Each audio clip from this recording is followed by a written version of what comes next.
We are live here. Okay. I went a little early with the YouTube live stream to test it out because I could not hear anybody. I could see that there were people on the call, but I was just gonna sit there and talk to myself, apparently. But I'm glad we're all here. So who do we Oh, got yeah, here? Craig, we're here. I gave Paulette the link to the live chat Oh, cool. for I do see the her in there. conference call. Okay, I do Okay. see Paulette in there. Hey, Paulette. Thanks for joining us here, and Thread Killer and She Wolf. And everybody else. We got 6 people there in the chat. So we got what 4 or 5 people here. Who else is here on the call? Hello, Just Sunshine. Christine so far. Who? Let's see here. Just Christy and I so far that I know of. Yeah, Okay. yeah, we're here. Okay. I'm here. Christy. Taylor's there too. Yep, Okay. I'm here. Oh, hey, Taylor. Hello. Let me turn this Hi. on here. Now, Greg, I have to be completely honest.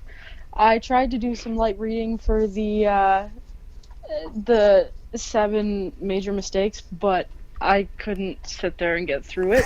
Was it So- that bad or what? Or Oh, it wasn't that bad. It was just I just couldn't sit here and just read it. I don't know what was going on. My animals were being ridiculous today, and it was just I was trying to get through it, and I tried to do notes. I did some notes, but I only got to about probably the 3rd mistake, and then I dropped out of it completely. well, that's okay. I haven't even looked at it yet. I mean, I've skimmed through it, but I have not really read it. So I'm curious to get some fresh takes on the 7 suicides. Right? Is that what it is? I gotta find that link too. I The think 7 it's- mistakes Seven in mistakes. suicide investigations. Gotcha. All right.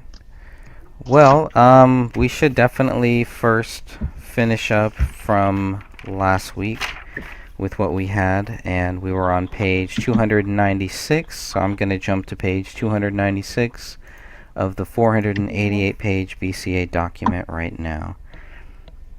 So, Let me open that up in Dropbox. and if anybody wants it, you can just Google, just search for David Crowley Research, and it's generally the first one that comes up there. And I have not organized a lot of these documents the way that I should, and so hopefully now I'll have time to actually do something to make it easier. The whole purpose of putting the documents here is just to make it easier for people to find them, but I want to make it even easier somehow. So that's the next one, 296. There is a link for the notebook that's in the group files. You uploaded that on September 7th Oh, okay. for All right. anybody who also wants to either print out the notebook or check it out through there. That's right. And that was like I was a little disappointed because I was expecting 59 pages front and back, and that's not what I counted there. It's like 20 something. So there's still pages missing. I don't know if those are blank pages. I'm not sure. Or they could have been ripped out already. They could have been. They definitely could have been. So let me see. Let's see if I can minimize this. So we ended up on page 296 last time, and let's see if I want to open this up in a different way if I can. Probably download it first. Find a spot to sit, baby. Sit down.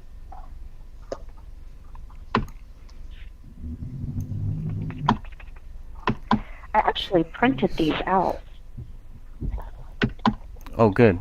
So much easier to read. Yeah, really. It's nothing like that. Okay. Let's see if this will open up We here. are Trying to find the best working on one. an analysis of David's handwriting. How's that going? Slow. That's okay. It's been a busy week. Nothing wrong with that. Alright, what is this here? Oops. Okay. All right, so looking at page 296, GSTR edit. So Gray State, The Rise is what I'm guessing here. And let's go down. I just want to see what page. So this would be page 33. Page 33, side B. That's what that little B there is. Anytime you see that. So front and back. All the pages were taken out when the BCA got them. They photographed everything. The only thing I really don't like about is that they actually wrote on these pages here. So the 41A-33, all this bottom hand stuff here, that's what the BCA wrote on the actual note page, and I'm not sure if that's necessary or if if that's standard. Apparently a lot of things that we might not think are standard are turning up standard. I do want to also say hi to Pansy, who is also in the chat room too, and to everybody else. We got about 7 people in there right now, so let's see. Let's go through this. So this is for the edit. So they were making other vids, and the thing about this is you can't really tell when it was if somebody is typing in the back, just try to put yourself on mute while you're doing that, just so it doesn't come through here, or else it sounds like there's like a big storm coming my way, and I don't need that right now, especially in California. So we got enough problems already, but thank you for that. I appreciate that. So yeah, some of the stuff like Stalin, right? I can't WW2 war footage, Hitler speech. I'd be curious to see what Hitler speech that would be, since it's all in German, right? With subtitles. But the military-industrial complex speech with Dwight Eisenhower, 1961. Anybody know what speech that might be? Right, the speech about the military-industrial complex, of course. Which is a very powerful speech too. I think the first time I saw it, I watched a movie called Good Night and Good Luck, and I thought it was really, really good. That was a really good movie. And that was the first time they played that at the very end of that movie. That was the first time that I had ever heard that. So yeah, it was very, very powerful. And that's just one small little piece of it. If you listen to the whole thing or watch the whole thing, it's out there on YouTube as well. But it's very, very powerful. And yeah, interesting stuff. When you consider that Eisenhower, I guess there's some theories about Eisenhower and the UFOs and stuff like that, but I don't know. Cut and the one that was made after David's death. Has everybody seen that? Any views on that? Yes. I saw it. Yeah, I've seen it. Taylor, have you seen it? I have not seen it, but yeah, I haven't seen it. Yeah, I think it's worth watching. Yeah, it's definitely worth watching at least. But for Christine and for Sophia, who have seen it, what did you both think about it? It was a lot to take in. Yeah, a lot of sure. information. Lots of time went into that, and definitely a lot of footage Kind of from depressing 2012. too. Was it depressing? I mean, Was it the music, or me, was it just the whole thing? no, it was for me. It wasn't actually the content that was depressing. Mm-hmm. It was just thinking of what would have been or what could have been. Yeah. It's just kind of another. Can't really say slap in the face because I didn't know him personally, Mm-hmm. but it's just kind of another kind of punch in the gut. You know what I mean? Yeah. Because it's like, the first the documentary or whatever you want to call it that they did. I mean, that was bad enough. The picture that they painted of them, and then that it's sad. It's just Yeah. really sad to wonder because he and Kamel, I mean, both were so absolutely creative. It's kind of that way anyway. I just get kind of emotional. Yeah, I think knowing everything that happened with David and all the questions, I think that does really put a very like dark, sad cloud over this whole film. And I don't know if that was, the whole purpose to even put it out there. I don't really know, but I do know that film. I've seen a lot of other documentaries, like In Game, some of the other Alex Jones ones, and it kind of fell in that same thing. I just kind of got that same vibe from it, but you know, I don't know, anything that definitely helps.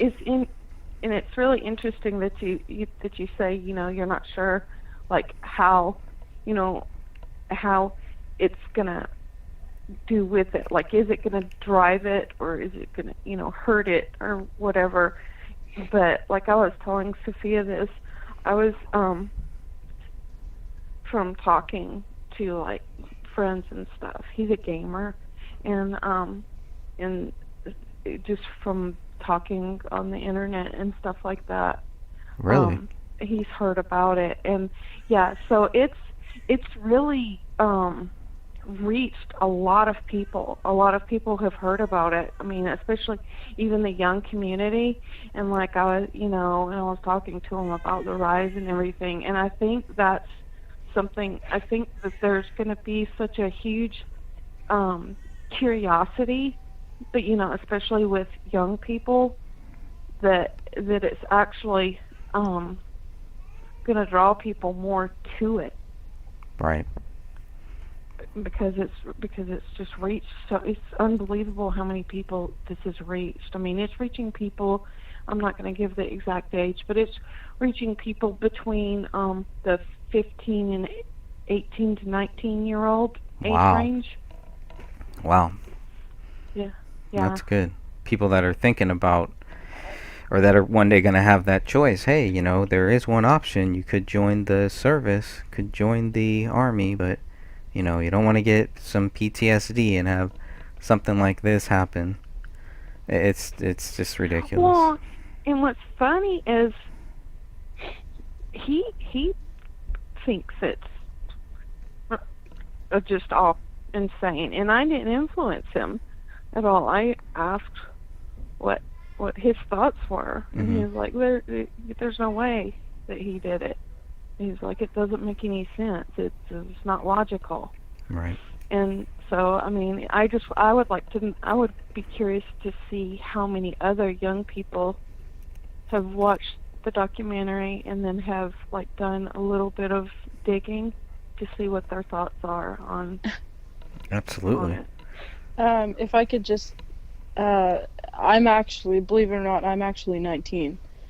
Okay. So it just kind of shows you how young some people are that get into these kinds of things. I mean, I've only been in the group since probably about, I don't know, last year. So, I mean, I've only been doing research on it for about a year, but when I have time away from work and things like that, life and whatever, then I kind of get back onto the group and I look at the new things that have come out and everything else. So just like as I said, I am 19, so it does kind of show you that it does reach my age group. A lot of, yeah, that's awesome. That's really good. Are I there know that some of you are thinking for yourselves. Yeah.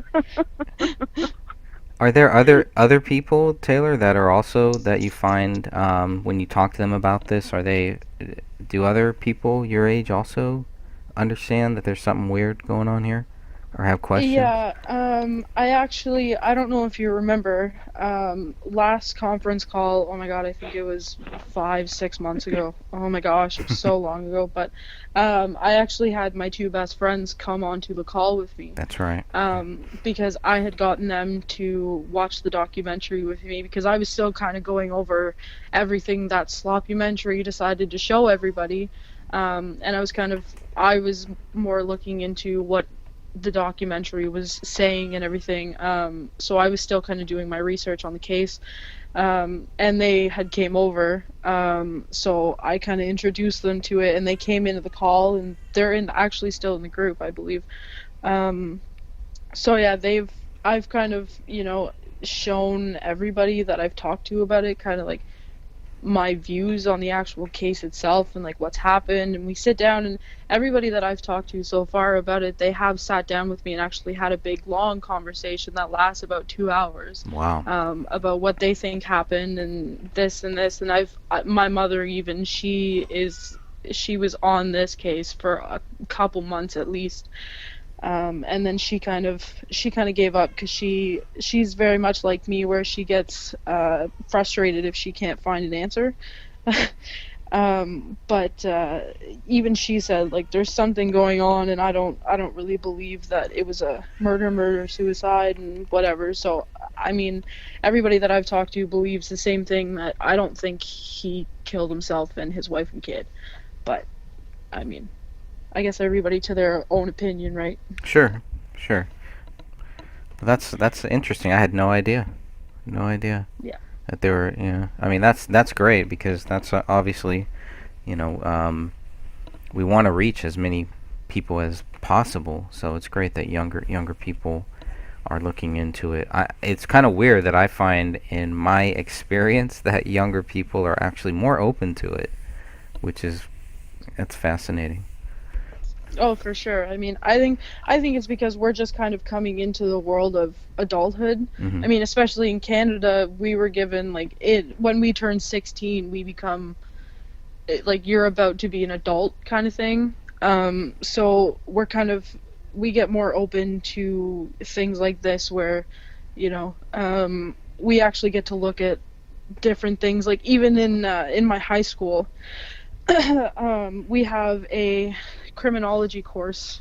Well, at least when I was in high school, we had a criminology course that would go into looking into different cases, like David's, and I know for sure my English class looked into the Stephen Avery case. Which, if anybody watches That's Netflix, amazing. you would probably know exactly what it is, the Making a Murderer case.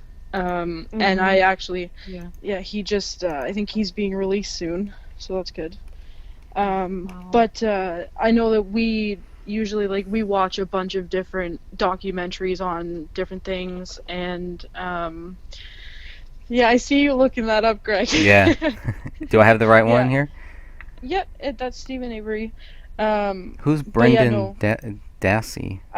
So I'm not going to go too much into this because Okay. it's a big thing.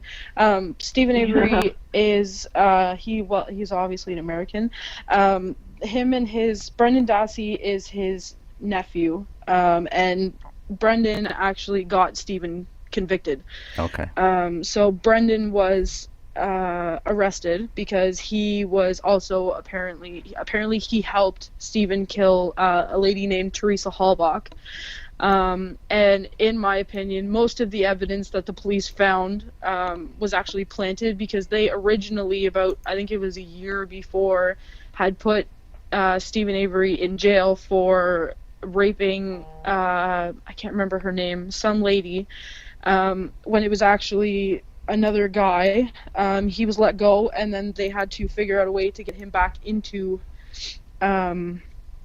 jail. So they planted a bunch of evidence, including Stephen's blood from a vial from the year before, and a bunch of other stuff. And Brendan, actually, he has mental problems. Like, he's got I was just gonna ask you, doesn't he have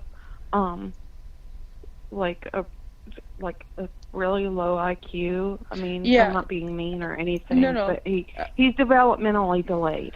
Yeah, he's delayed. And basically, when the police brought him into questioning, they had asked him, like, different questions and kind of coursed him through his statement, and then promised him that he was going back to school, because he was constantly, every couple minutes, he'd ask, am I going back to school yet? Like, blah, blah.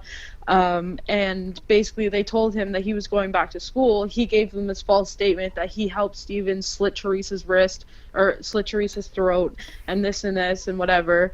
And then they basically convicted Brendan Dassey. And then he didn't have an attorney with him during that entire time of questioning. No, he and didn't even have. though they read him Miranda rights, they didn't take into consideration calling in social services or anyone like that, with him being developmentally delayed. So I mean, that in itself is just insane. Sorry to interrupt you, but No, it's okay. He didn't have a lawyer in the room, and he did not have he didn't have his mother in the room either. They wouldn't allow him to call his mom to have her down there at all either. And I think Brendan was about 16, 17 when this happened. So, I mean, legally, I think I'm not top notch on my American laws, but I'm pretty sure that in the States you have to have a parent if you're under the age of 8 to 18, I think it is. Something like that. Yeah. I know in Canada you have to be 16 and under to have a parent, but that's Canada. But he didn't have his parent or his mother. He wasn't allowed to call her. He wasn't allowed to have a phone call. They kept him in the room. I believe it was between 6 and 7 hours they were sitting in the room, constantly just telling him, well, you need to tell us, and then he came out with this false story that they had basically created in his head, made him think that he actually did it, and then he was convicted, and then Steven was also convicted as well. Greg, I'm just There's noticing... a documentary on Netflix about it, isn't there? Yeah, it's the documentary is called Making a Murderer. It's 2 seasons.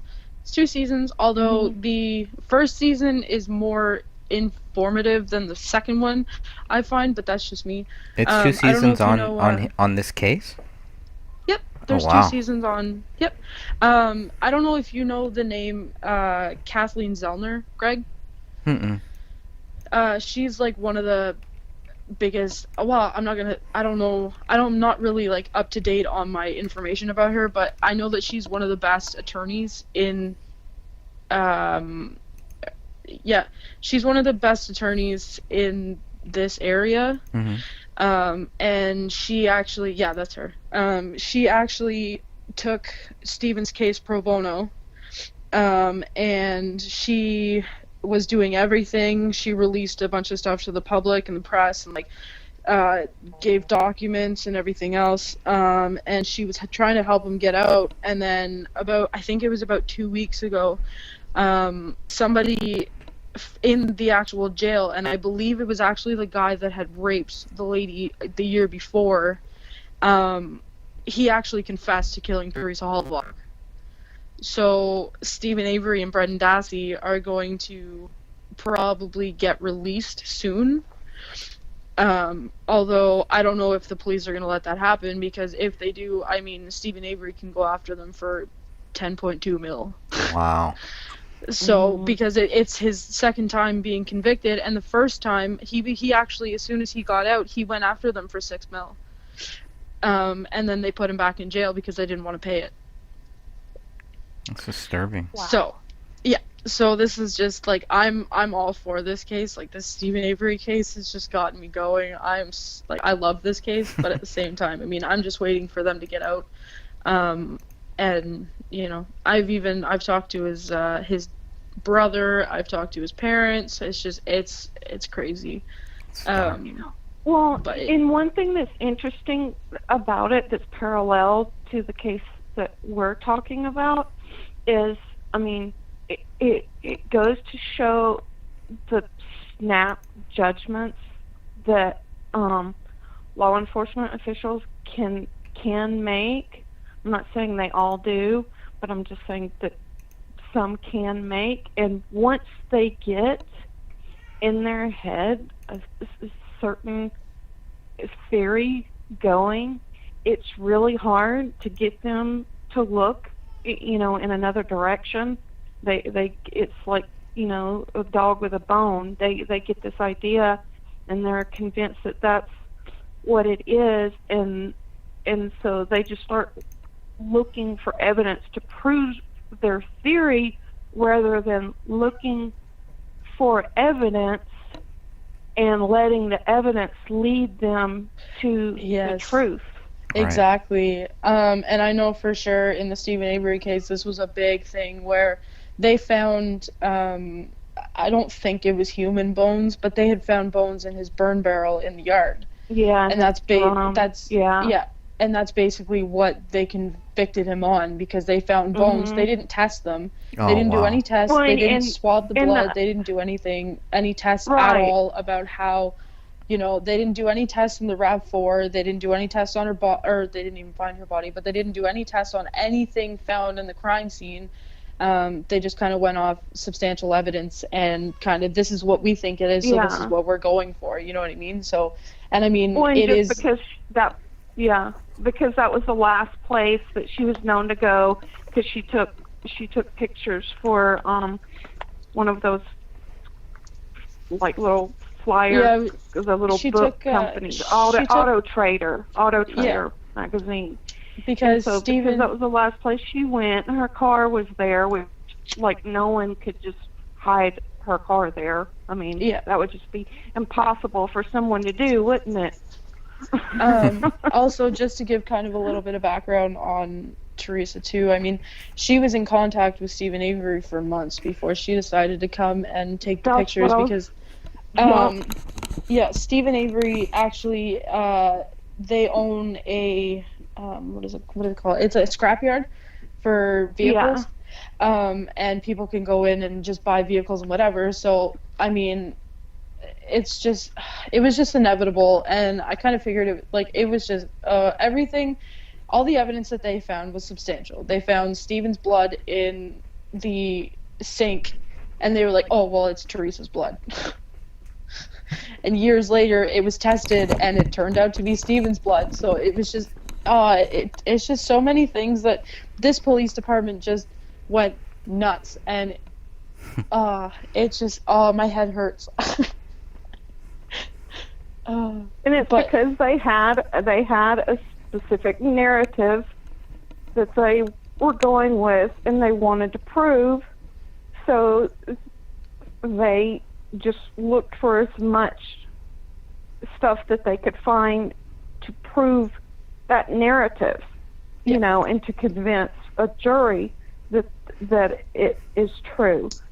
I mean, and like you said, it was all circumstantial. I mean, it's not like someone couldn't have, because the way that car was hidden way back in the lot, and it was covered in brush and stuff like that. So it's, I mean, someone could have easily gotten that vehicle in there and planted it there. And like you said, you know, the bones in the drum, and then with you know, putting pressure on I can't remember his name again, his nephew Brendan, putting pressure on him and making him crack. You know, I mean, anyone that's not special needs is gonna be under a tremendous amount of stress being Exactly. questioned for that long.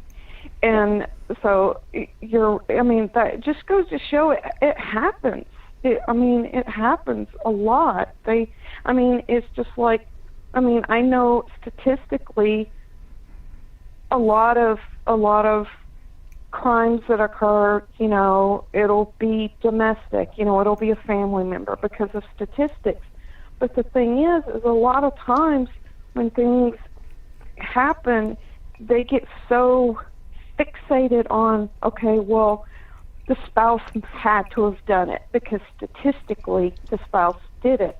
And so a lot of times people get convicted wrongly, or they lose who they should be looking for because I think it's pride or something. It just gets in the way, and they're just so convinced and fixated on being right rather than seeking the truth.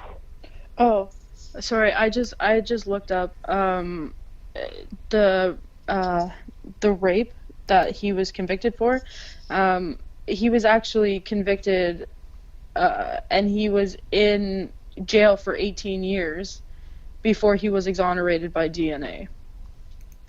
That's crazy. Wow. Yeah, so he spent 18 years in jail for a rape that he didn't even do, and the lady's name is actually Penny Bernstein.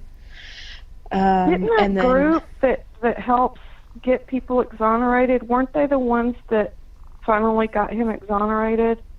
I'm pretty sure that Um, was actually exactly what Greg is looking at right now, the Innocent Project. Yeah, Yeah, yeah. they had actually pushed and pushed and pushed and pushed to get different evidence and things tested. And yeah, so See, I've often wondered if they could be contacted. I mean, I don't know if they would do anything because David is deceased, but that's what they specialize in, is exonerating people that, have been wrongly convicted. No, I don't think he was convicted because he was deceased, but I wonder if they heard about this and, someone sat down and talked to them, if, they would be willing to look into it to clear his name. Or maybe even give us some Because the tips. thing is because, well, and the thing is, because if he didn't do it, whoever did is still alive, more than likely. Therefore, they need to be convicted. Yeah, there should be some place that should help dead, people that have been or have been whatever, accused of things but are dead, and it just kind of dies there. That's what Threadkiller and She-Wolf and Bugs are talking about in the chat there. That, yeah, like you said, because he's I was dead. telling Sophia, I can't see anything. I haven't been able to link up yet that way, so I'm blind. I'm Okay, flying that's okay. blind here. That's all right. I will make sure I post. I'll try to post things in the comments for us here too, because there are some really good comments going back and forth there. But maybe Okay, that this would be group good. would think about getting a like a sister company, or maybe they could, a little branch off that might look into that. I don't know how often that happens. I don't know if Mhm. this thing happens to I many know people. they've exonerated. They've gotten a lot of people exonerated that have been wrongly convicted. I mean, Yeah. yeah, they've I'm just been amazing. I mean, they've gotten people that were on death row released, and like people that were put in jail, like a lot of African American people that were convicted wrongly, like back in the 50s and the 60s of rape and stuff like that. They've gotten them exonerated, and I mean they have done amazing work. That's really great. in my opinion, I mean, I'm not trying to shut down the idea because it's a great idea. Trying to get the Innocence Project to come and actually like them to come and see kind of the evidence and everything else. Although I don't personally think that they would be interested in actually looking into the evidence because, like everybody's saying in the group chat, I mean, I feel like it's only 4 people who are kind of like already incarcerated. Yeah. And people who are kind of locked up trying to get out because they are pleading innocent and everything else.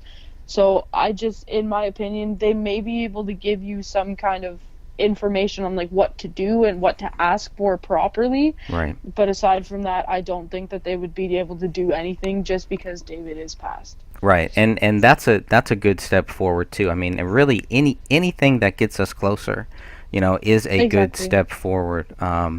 We know that there's a lot of people out there that want to just stop us, that just want to make sure that nobody new looks into this case. But as you can clearly see, the more people that are informed about David Crowley and what happened to him and his family, the more people have questions, and they do get very frustrated.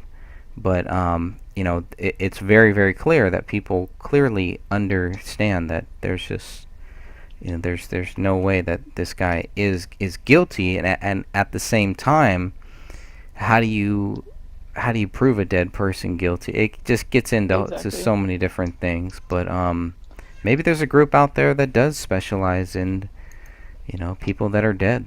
Maybe there's a similar group out Yeah, there. because the thing is like I said, okay, that people may not think it's a big deal proving him innocent because he's deceased and everything, and people may think, well, when we're all gone and everything, everyone will know the truth. But the fact of the matter remains that if he didn't do it, someone did do it, and so someone that's guilty is out walking around there free. And are they going to do this to someone else? Right, and that's the biggest The question. level of hatred and violence that was involved in this murder case, Mm-hmm. and they haven't done it again, baffles my Mhm. mind. Well, that we know of. That we know of, right? Right. You never know. You just They never might have know. Yeah, gotten other better. things. I mean, because this was such a sloppy job. I mean, they might have gotten better at covering their tracks. Maybe they learned a lot, right? They learned a lot from all the Mhm. mistakes that they made here. Well, getting back to, I think we're almost done with the notepad section here. Just page 297. Looks like a scene, maybe a scene from one of David's films, or from the scripts that he was actually working on. This looks like one of those scenes that you see when somebody's going to break into when the police are going to kick down the doors, blah blah blah. That's kind of the take that I got from this. A lot of it is hard to understand, and the writing is so fast. If anybody wants to talk about the writing, but it's like he's writing as he's thinking it out, right? It's kind of the and Yeah. I know for me, I'm sitting here looking at it and I'm definitely having a hard time. of course, yeah. I mean, I one of don't the usually things, yeah. I don't usually have a hard time reading people's writing, but this is Yeah, just I had to print it out just to be able to focus on Yeah. it. I feel that, yeah. So what I make out is stand by, something confirmed, bring them in. Did confirm. Yeah, dead up the picture, clear up the picture, please. So they're looking at something. They're monitoring somebody's house, and they're about to go and kick the door in or something. It says, okay, house confirmed. Moving. They're moving now. Okay. So it's like two people talking. Exit. Yeah, we're moving on the target house now. Proceed to the scene. And then a dispatch 2106, 2104. These are cops kicking down the door, right? Interesting. And that would be page 34, F. So the front of page 34. And this could have been made back in 2013. There were some videos that David made where he was where they were filming basically that, police kicking down doors and taking people out. Where they were taking them to, I haven't read the script, so I don't know. To a FEMA camp, I guess, based on some of the trailers and some of the photos and stuff that's out there.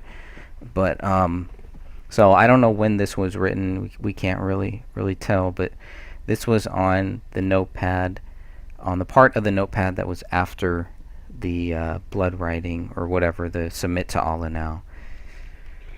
Yeah, that's one of the scenes that they show that they're filming in the documentary, because the kids are involved, and he says the safe word is banana, because Right. he says, the police are going to come in, they're going to be bashing in the door, he wants them without their shoes on, they're going to drag them out of the house, and it's going to be chaos and stuff like that. And even if they're saying stop and stuff like that, they're not going to stop. So if they really are scared, the safe word is banana, and all the kids think it's hilarious. So that's definitely a scene that they were filming. Right. And here's page 298. Fun showed them themselves. It's a behind-the-scenes video, and so these will probably be, these are probably meant to be more little trailer videos that they were going to put out leading up to the movie coming out. I don't know. I mean, some of this for me, the hardest part is trying to tell what's associated with the documentary that David was working on and what is associated with the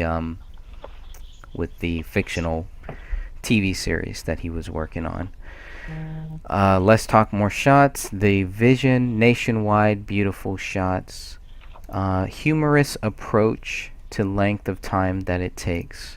And I think that's been a big thing, because when I first learned about this case and going back through all of David's writings from 2012 to 2014, and everybody's like, where is this movie? Where is it? They donated, I think people donated like $60,000, and there was questions about what was that used for and whatever happened to it. But I don't know. That was just a whole nother issue here. They're still asking about it. Are there? Yeah, I mean, and because from what Ross, remember we had Ross on, and Ross actually was one of the people who gave them money for it. So, he has some type of credit. Basically, everybody who gave money to that project, to the $60,000, had some type of credit for it, because they believed in this, because they understand that this stuff is happening in other countries. Our soldiers at that time were kicking down doors on live TVs, on filming all of this stuff, and maybe it's stuff that they've been doing, that our soldiers have been doing for a long time. But once the video came out, seeing it makes a big difference. The power of video is, I mean, it can be used for bad. It can be used for good here too.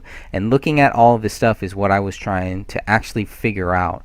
So whereas my first view was that, David's movie was just fear porn, that all of this was just to make people scared and there's money involved and all that, the more that I look into it and the more that I looked at what he was writing here, the more that I see that I was wrong on that totally.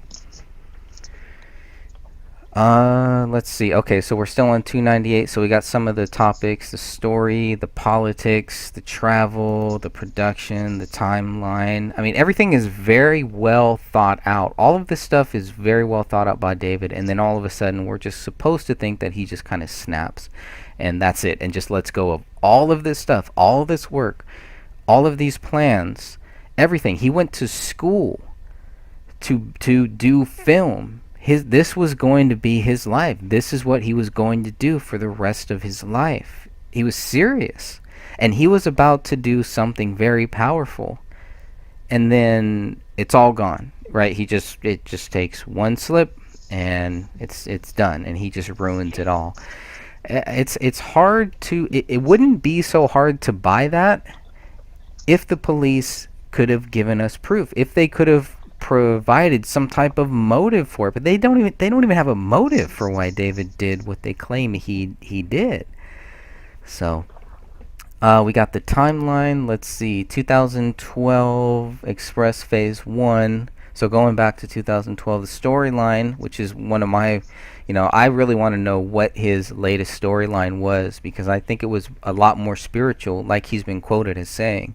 And I think that might have pissed off a lot of people, because that's dollars going down your toilet. When you start talking about God, you start talking about Jesus in Hollywood, it's very, very tough. It's not going to work, especially if you're a first-time person. If this is your first story and all that, you're going to get labeled as a Christian writer and all that stuff. So he was definitely up against the wall here. Now, the RNC and Bilderberg trip. So this does make me think that this was kind of part of the Rise, because that was used in the Rise. And David was there in 2012 at the Bilderberg trip. And I do believe that Jim Tucker, who was researching the whole Bilderberg issue for many, many years, I do believe that he was still alive in 2012, if I remember correctly. Now, here's an interesting one, because this is the hardening of Danny Mason. That's what I got from this. I don't know, maybe I'm reading it wrong, but this is interesting quote because Mason Hendricks said something very similar about how they would pick on Danny Mason when they were doing trainings, and because he wasn't a soldier, he's kind of smaller and stuff, and they all kind of ribbed each other from what Hendricks was saying, but it was a big I don't want to say this the wrong way, but everybody was measuring themselves. All the guys were measuring to themselves against each other, sizing each other up. Let's say, okay.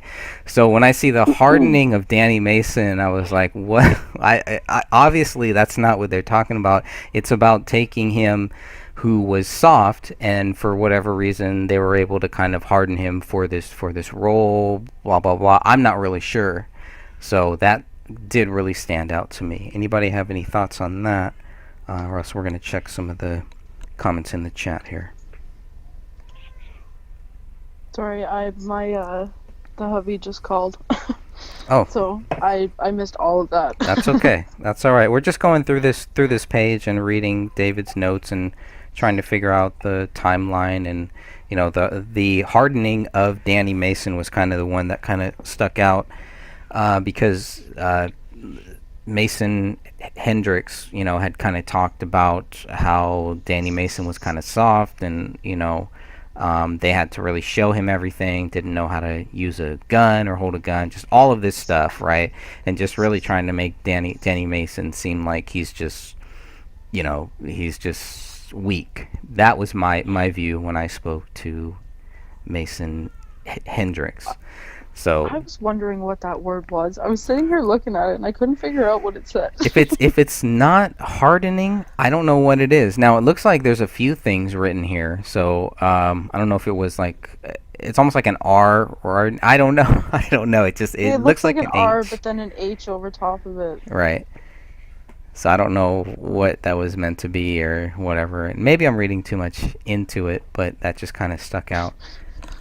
Because I know that Danny Mason and some of the other Gray State team members have had some issues. They've had some conflicts, and I think that a lot of that has been even after David died, and the whole rights to who owns what, and who's going to take on the Gray State YouTube channel, and who's going to run this, and who's going to move forward with it. And when Hendricks saw Danny Mason moving forward, creating a trailer or some type of footage with Joe Biggs, he was pissed, and he told Danny Mason, that you can't do this. You have to get credit. You have to get ownership. And Hendricks felt that Dan Crowley Sr. is the one that owns all of this stuff, and I think a lot of them feel like that.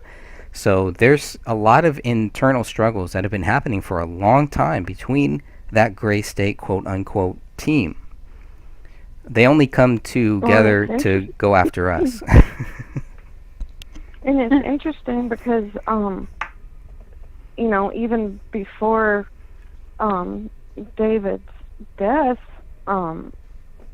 he was trying to, which I'm pointing out the obvious, y'all already know this, but him trying to get him to sign his rights away. Right. That was for the trailer, or is it for the movie? That was for. I can't ever keep track of which one it's for. Yeah, that was for David's movie, so that David could move forward with it and turn it into a TV series. Yeah, and he didn't want to. I mean, they went back and forth about that. And I think that's where, in the documentary where his dad reads something about what should he do about Danny Mason, and he says he thinks he was joking about it. That was his way of humor, Mm-hmm. But it still shows that he was still kind of having a hard time because he was it seemed like they just couldn't come to an agreement or something and never did. Right. Yeah. And then Riot plus Eric. I don't know what that last one is. It must be Eric. I can't think of anything else. Maybe Eric Holder. I don't know, but I think Eric Holder is spelled ERIC. So I don't know. But Riot, obviously, we know that was a big part of David's trailer too. Page 299, pitch video, day 1, Sirius. So this is the pitch video. Now, who they're pitching to, what the pitch is, I don't know if this is for the mics, because David did pitch them, whatever he pitched them, I think around May, but David showed the 2 mics, the latest trailer in September of 2014. I don't know if that was one of the trailers that was put out after David died, because there were, I think, 2 of them, or if this is one that only the mics have seen and nobody else has. But I'd be very curious about that, and I would be curious to know who owns the script, and I'd like to see it myself. But so, combat veteran, this is it. This is the attack. Dug deep into America to check temperature.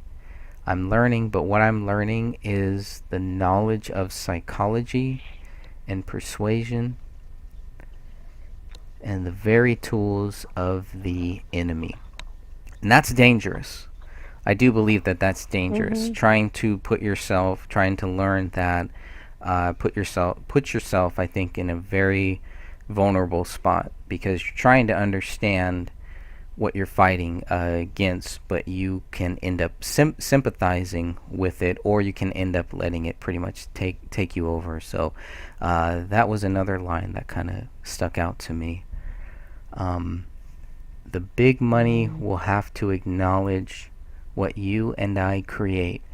So I don't know obviously if he's pitching that to the mics, then that's who he's talking to. So that would make sense to me. Lack of communication between vets and others is frustrating.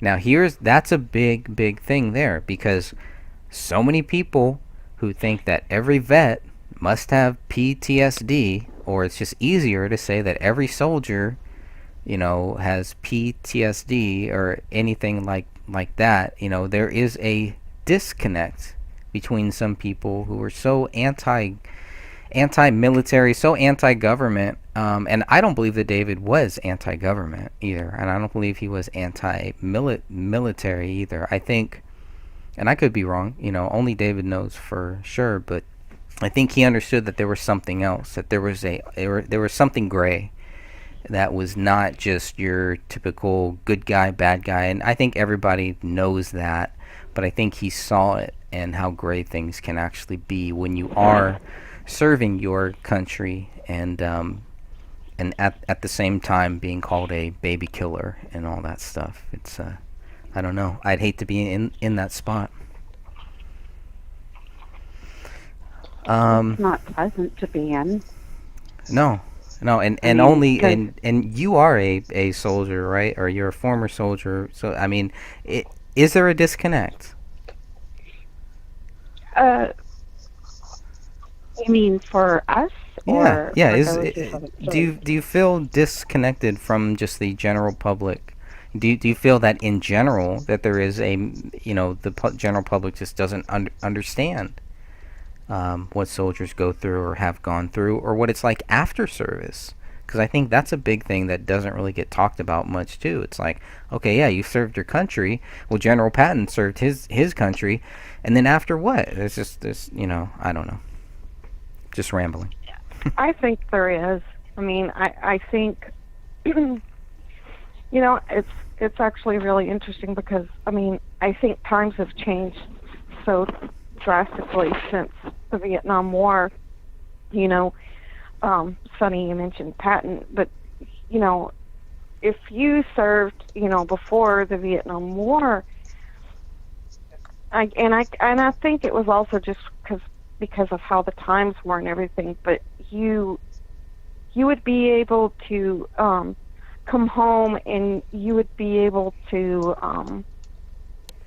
get a decent job, and people were actually kind of respected and you know, held to a good standard, you know, because they served. And when Vietnam happened, the tide shifted, and you know, that's when it was like, if you were a veteran, you know, I mean, there are people that embrace you, but there are also a lot of people that loathe you purely for the reason that you served. I mean, I mean, my husband's a veteran, and he served 20 years, and it's unbelievable. I mean, the way, how difficult it is for someone that devotes their entire life to serving in the military to finding decent employment.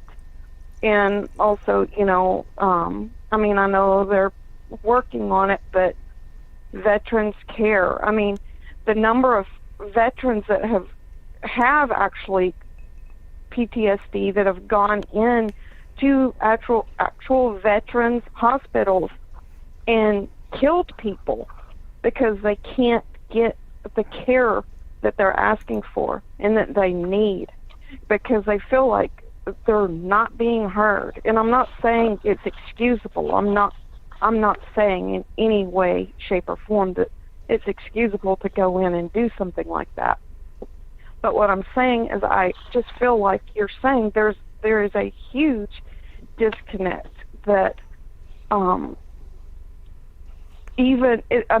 think some of them even feel like they've been betrayed by the very people that they've served. And I can personally say that from people that I know that I've talked to, even within the military itself, a lot of people have gotten out sooner than they would have, because there has been such a shift, because it has become so political. And I don't mean political in the sense of Democrat and Republican. What I mean is, it's just a bunch of backbiting and backstabbing and people stepping over each other. The camaraderie is really starting to disintegrate, and I think that's because of morale. And so when morale gets low, people kind of go into their, you know, I'm going to survive mode, and they'll do whatever they have to whoever they have to in order to survive. Right. So I think there's a huge disconnect on many levels. And I support our military, and I love our military. And so I'm not talking bad about the military, but I mean, I do think that there are things that do need to be looked at and adjusted. Yep. They need to be helped. They need to be taken care of, for sure. We see it firsthand. You know, people who leave and go to service, and I've seen it, especially with younger people, right around the Iraqi war and all of that stuff that was happening. Man, I've seen, you know, people. They just were not the same, and never have been the same, and never will be, and shouldn't be expected to be the same person as when they left. You know what I mean? But yeah, I totally agree with that. More should be done, and maybe this film might have helped that. The number of homeless veterans is just off the map. Yeah, it's unbelievable. That should not be. How large of the homeless community are veterans. Yeah, it should not be. So that shows there is, for sure, and so he was definitely hitting on something. Yeah, definitely. And I think also, like he was saying too, between veterans, a disconnect between veterans, and that goes to, because with them amongst each other, they're just trying to survive. You know what I mean? They're trying to do whatever they can, so they don't really band together. Like, you know, I'm sure a lot of you have seen or heard about Band of Brothers and all of these people. They stayed in contact with each other, you know, for years. You know, not continually, but they maintained contact with each other for years. And that kind of thing just doesn't happen that often anymore. Everyone kind of just, and I think one reason is because there's so much ugliness that they see that they don't want to see the people that they associate that with, because they're not helped to cope with what they're seeing and what's going on. That's right. David also here writes about my particular vision.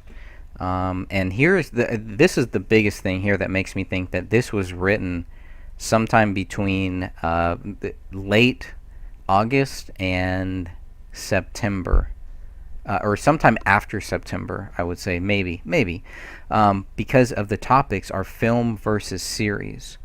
Now, it's very important, and I don't know when this happened, but it's very important to try to understand when it turned from a film that David was going to make into a series. We can see that on September 30th, while David is answering questions on his Facebook page, he's talking about how a series would be better and how a series could lead into a film. And I think, I don't know. I think they were probably onto something. Another topic is the veteran, and I can't tell if it's IGS or LGS. Veterans Angle is what it is, and it says "This is me." So he was selling himself while he's pitching this, right? This is the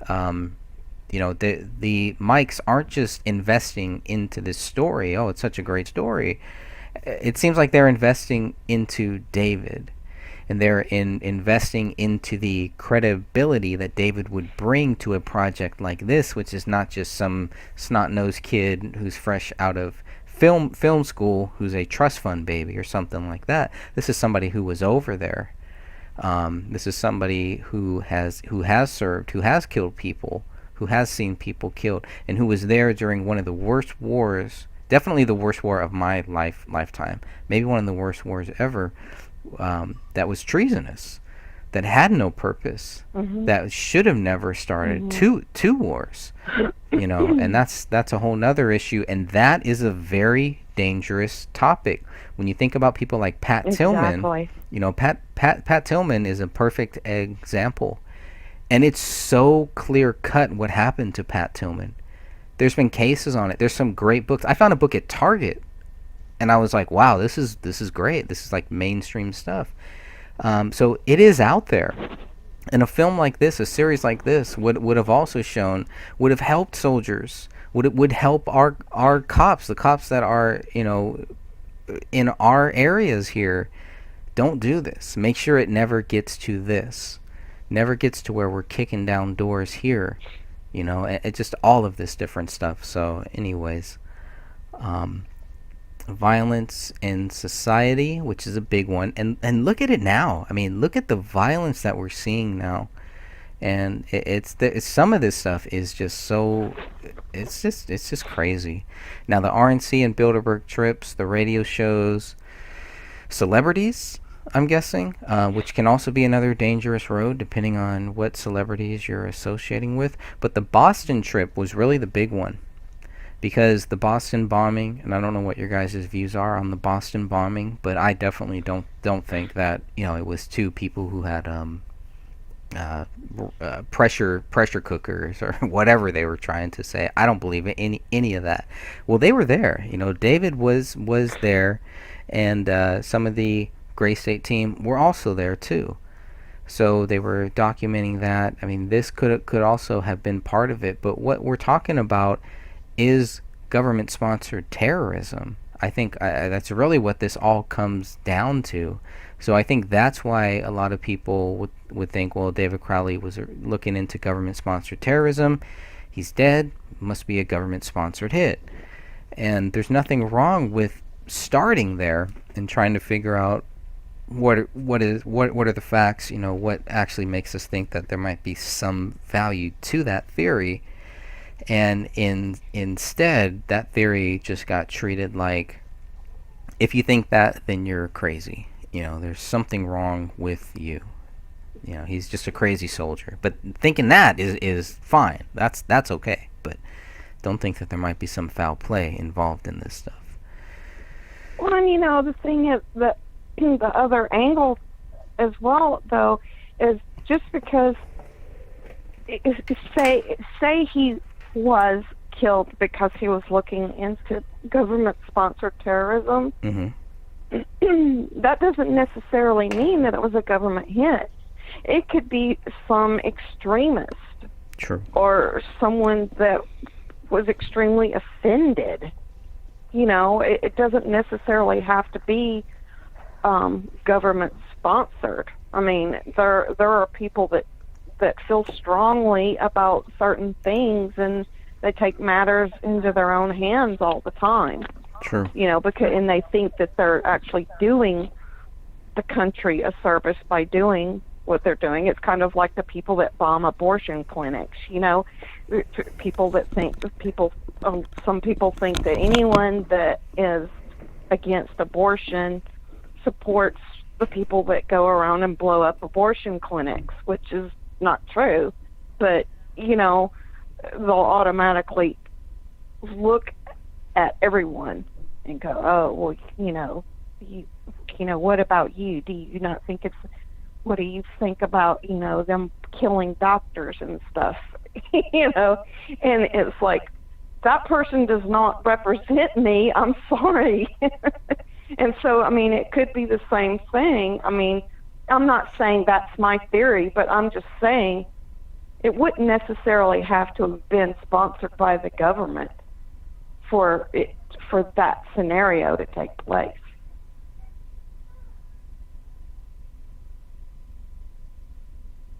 No, definitely not. And I guess that's the whole thing. What do you think? What do you think about this case so far?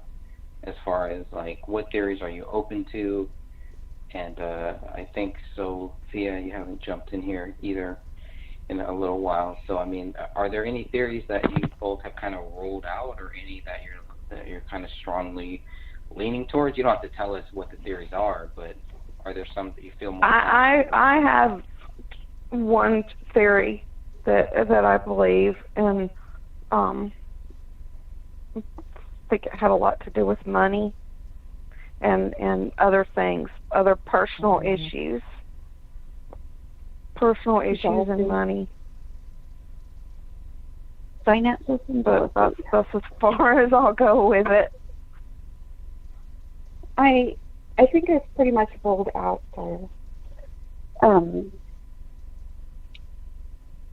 a hate crime kind of thing. I think it was staged to look like a hate crime, but I do not believe it was actually that. And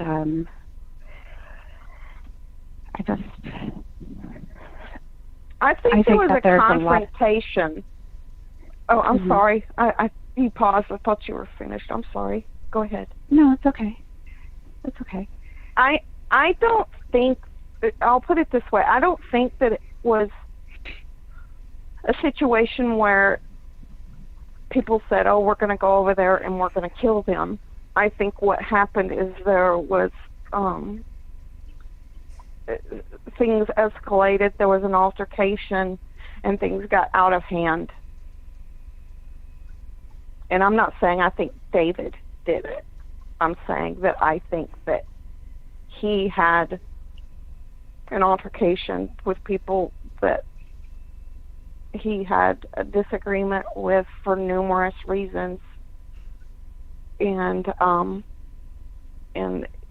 things just got way out of control, and maybe other people may have been called in after the fact to help because things got out of hand.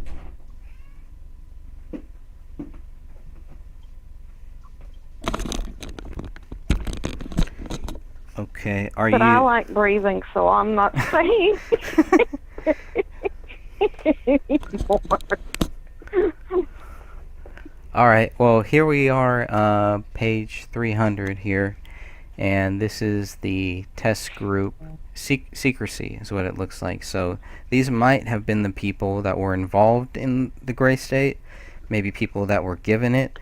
I think these are the advanced copy people, maybe. So what's interesting is a person that ended up leaking, or quote unquote leaking, I guess, the rough cut is not one of these people on here. So I was very curious about that. But you can look at some of these names here, what their reactions are, who's given their feedback, I guess. The Sean Wright one obviously is one that really stands out to me because there's a question mark there and there's nothing there.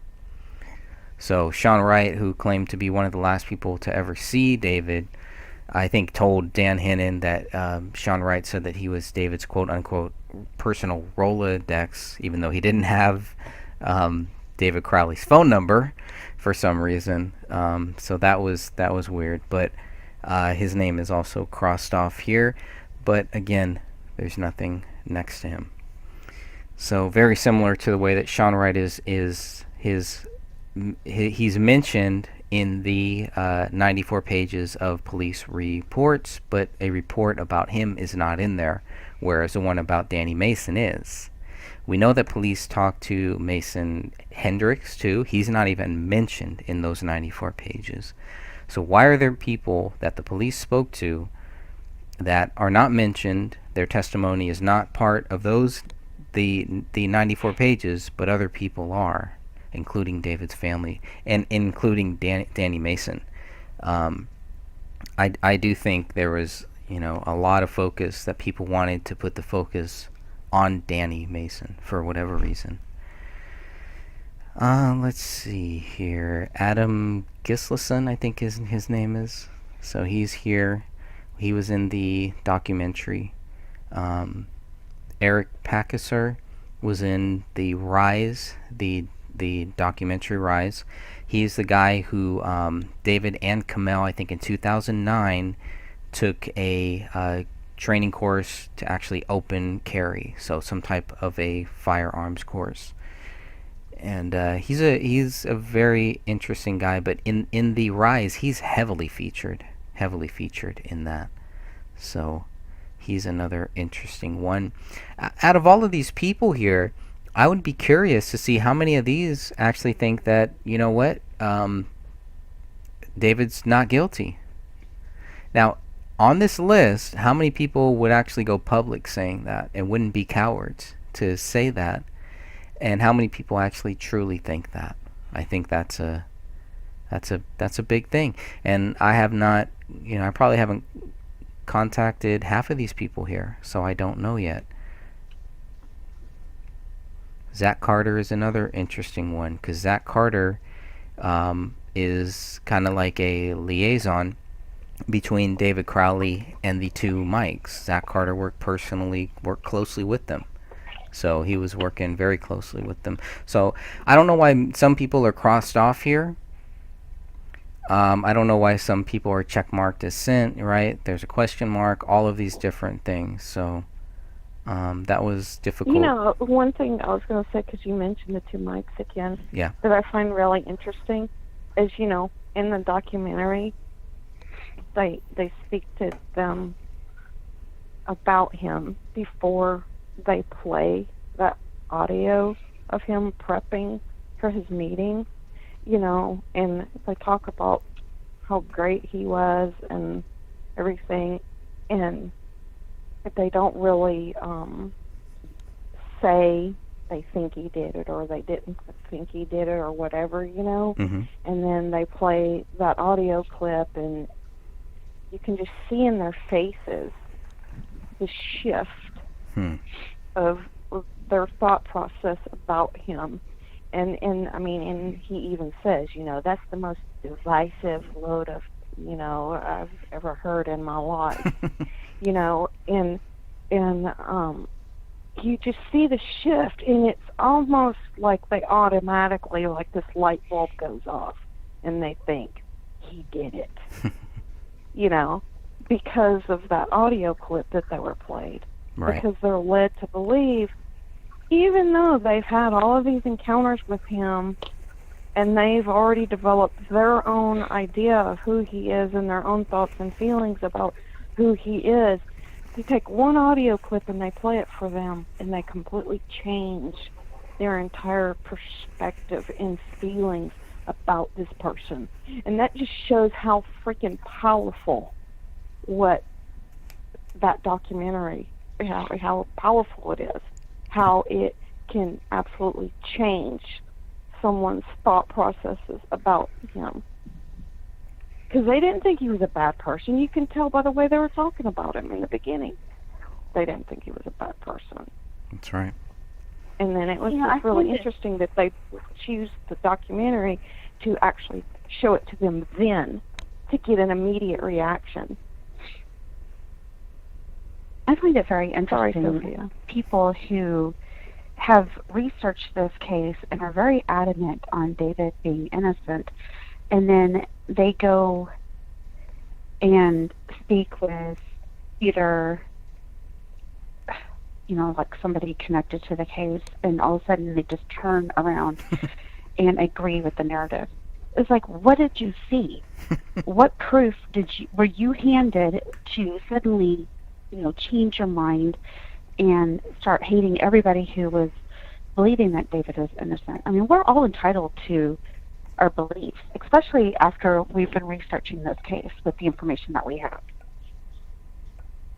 And, you know, they're like, oh, he's guilty, and we've seen it, but they never provide their proof. Never provide it.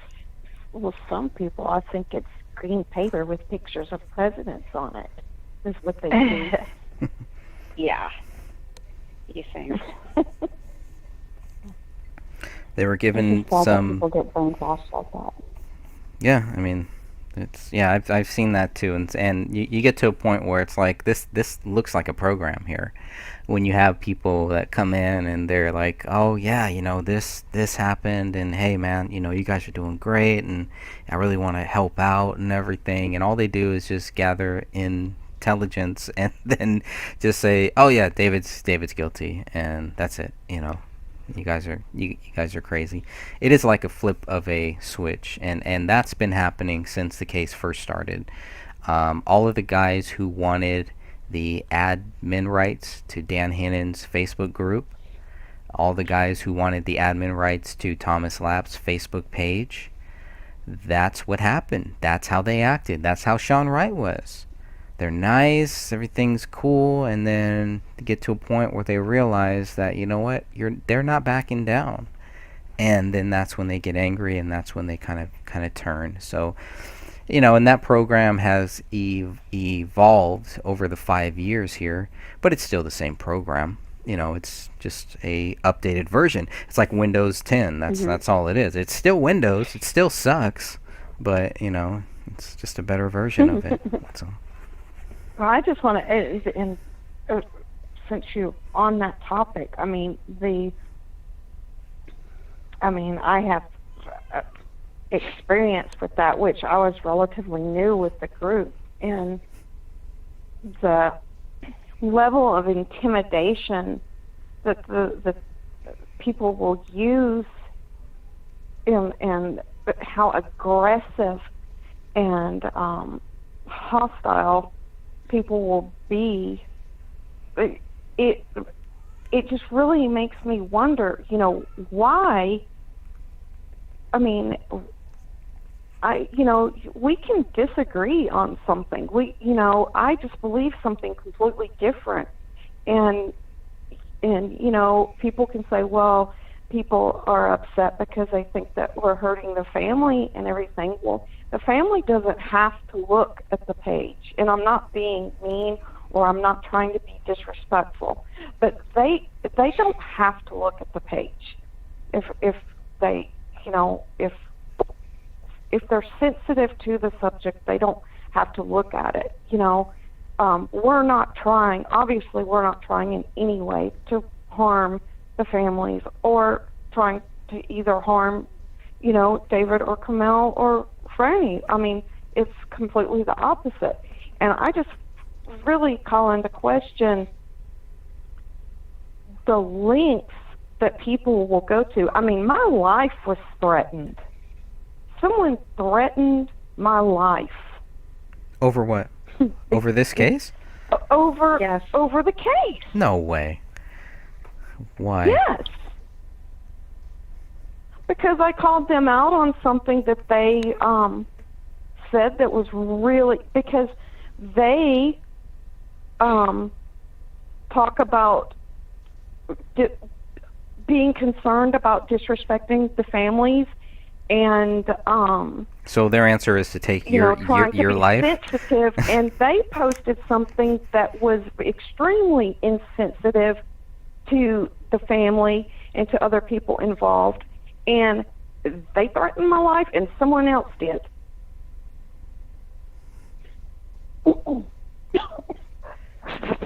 And they threatened they threatened to contact the Clinton administration too. What are they gonna do? Oh, they're going to kill me. They're going to kill me.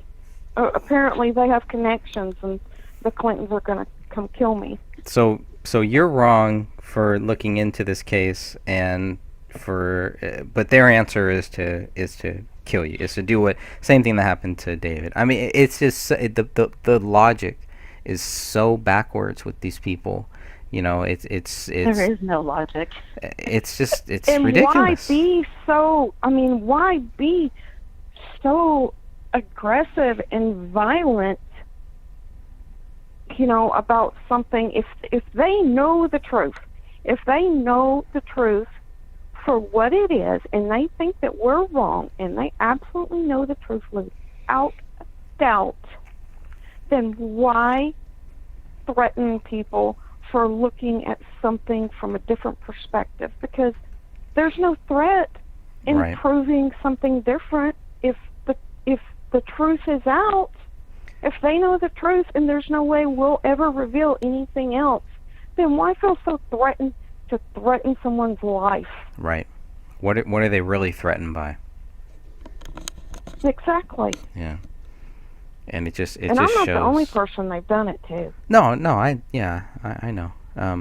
This happens way too much, and these people need to understand that God sees everything, and things like that do not go unpunished. And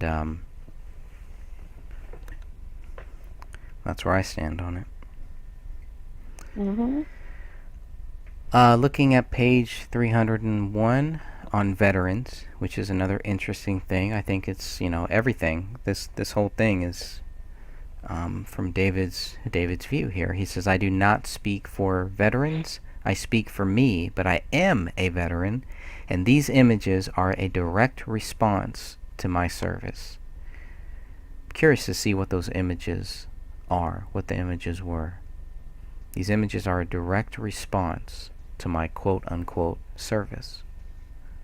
And even the way that he puts the quote-unquote service is like, oh, yeah.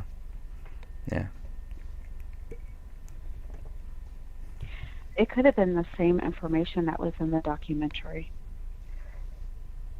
About, like, Where there tell me more.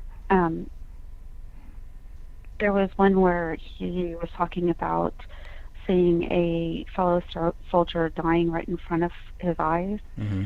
and they had medics that were trying to help save this one person, and unfortunately they weren't able to save him. It could have been that or other things that he had photos of. It's crazy. See, I didn't go overseas. My job was basically writing the TDY orders to send people overseas and processing people to base, off base, that kind of thing. I worked in the orderly room, so I didn't actually see wartime. But I did send people over there. Well, not, I didn't send them, I wrote the paperwork so that they could go. But I guess I was lucky in that regards. Amen to that. Page 302 looks like clay gun, Milton flower set for Milton. I'm not. Do you know what that is?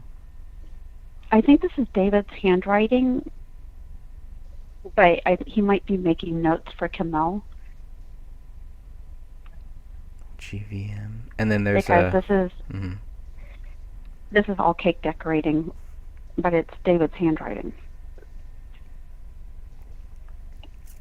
Well, then there's like one of those sketches of a person's face and everything, which is typical if you're in film. You know, at some point, especially during the early pitches and everything, you know, you have to do it, see everything scene by scene, shot by shot. So I wonder if this was related to him just doodling or just practicing those different things and showing how this shot would be. You know, the character would be facing right, facing left, and it's page 39 of the front. My mom does this a lot when she's on the phone talking to people. She will just absent-mindedly draw. Interesting. I doodle too. Yeah, I do too. I don't do it that well. I just do like little stick figures running or something, or just loops and loops or something. But like this is like purpose, you know. I don't know. Maybe it's just at another level of doodle, a super doodle. I think his mind was always going. Yeah. You know, I mean. I think that's partially why he filmed everything. And that's probably yeah. And so I mean maybe that drawing, like you said, is just something.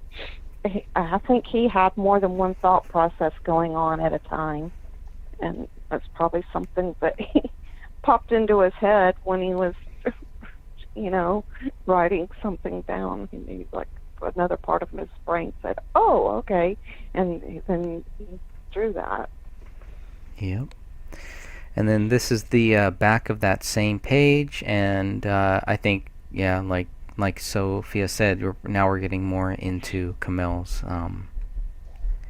recipes, the cupcakes, all of that stuff here.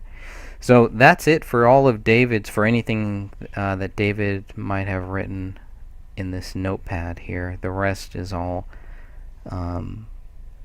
Camille's writings. And, you know, that was one of the first things that threw me, is I had figured that David had flipped to the very end, but really he flips to the center for whatever reason. It's just random. It's not calculated. You know, it's not a calculated just flip. It's like a hurried flip or something. I don't know. That's the way that I kind of felt about that. And why use this page here? So as you can see here, we're, you know, looking at page 305. It flips to 41A-58, which means this is the 58th page, and this is the back. So compare that to what we have, page 40. So we go from the front page of page 40, and the next one we're given is page 58. So I don't know if we were given that just because the rest are blank, or if we need to request the rest of the pages, because they must have them. If they have these pages, they have all of the other ones. So why Unless weren't they were we torn given out and this? thrown away. Well, but then this wouldn't be labeled as 58. You know, it wouldn't skip from 40 to 58.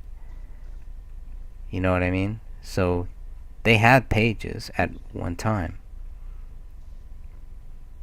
Where are they? Or are they just blank?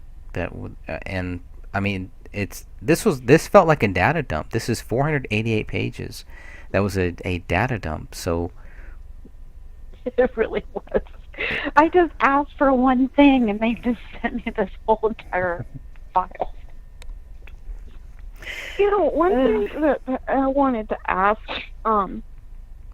is because there's been talk that possibly not all of everything has been released to the group at the request of the families. But I mean, is that standard practice for with with Freedom of Information Act, with a case? No, I can understand them not releasing everything if a case is so open and they're investigating it. But can a family actually suppress certain information from being released? Well, they did. I mean, this family did. Everything that was associated But I mean, is with that Allah. standard practice? I mean, has anyone spoken with like any law enforcement people to see if that's like standard practice? I mean, do other police departments do that? Do other government agencies do that? Like, I can only at the request of the families, withhold certain information? I can only speak Well, for I the just two locals received- that I spoke to, and no, it's not. Go ahead, Sophia. I just received a case a couple months ago that I requested, and it's a medium box. There's like 11 CDs in there, which I haven't been able to look at. And then there's tons and tons of paper that was just printed off, and I have like personal letters that were written back and forth. I have the entire military records that they got. I mean, I have so much information in regards to that case, and it's nothing like this case. I was able to read about all his, like I said, I did TDY paperwork. I was reading his TDY paperwork. I was reading about all the medals he received and everything for that case. And here you don't have that. You don't. I mean, it's just very sparse on the information that they. Yeah, I just find that strange. I mean, I would think that Freedom of Information Act would overrule anything. I mean, that's why the Freedom of Information Act was made. I mean, so that people can get information. I mean, that's public information. Yeah, and And I this know. is why I really think an attorney would come to play for us. Right.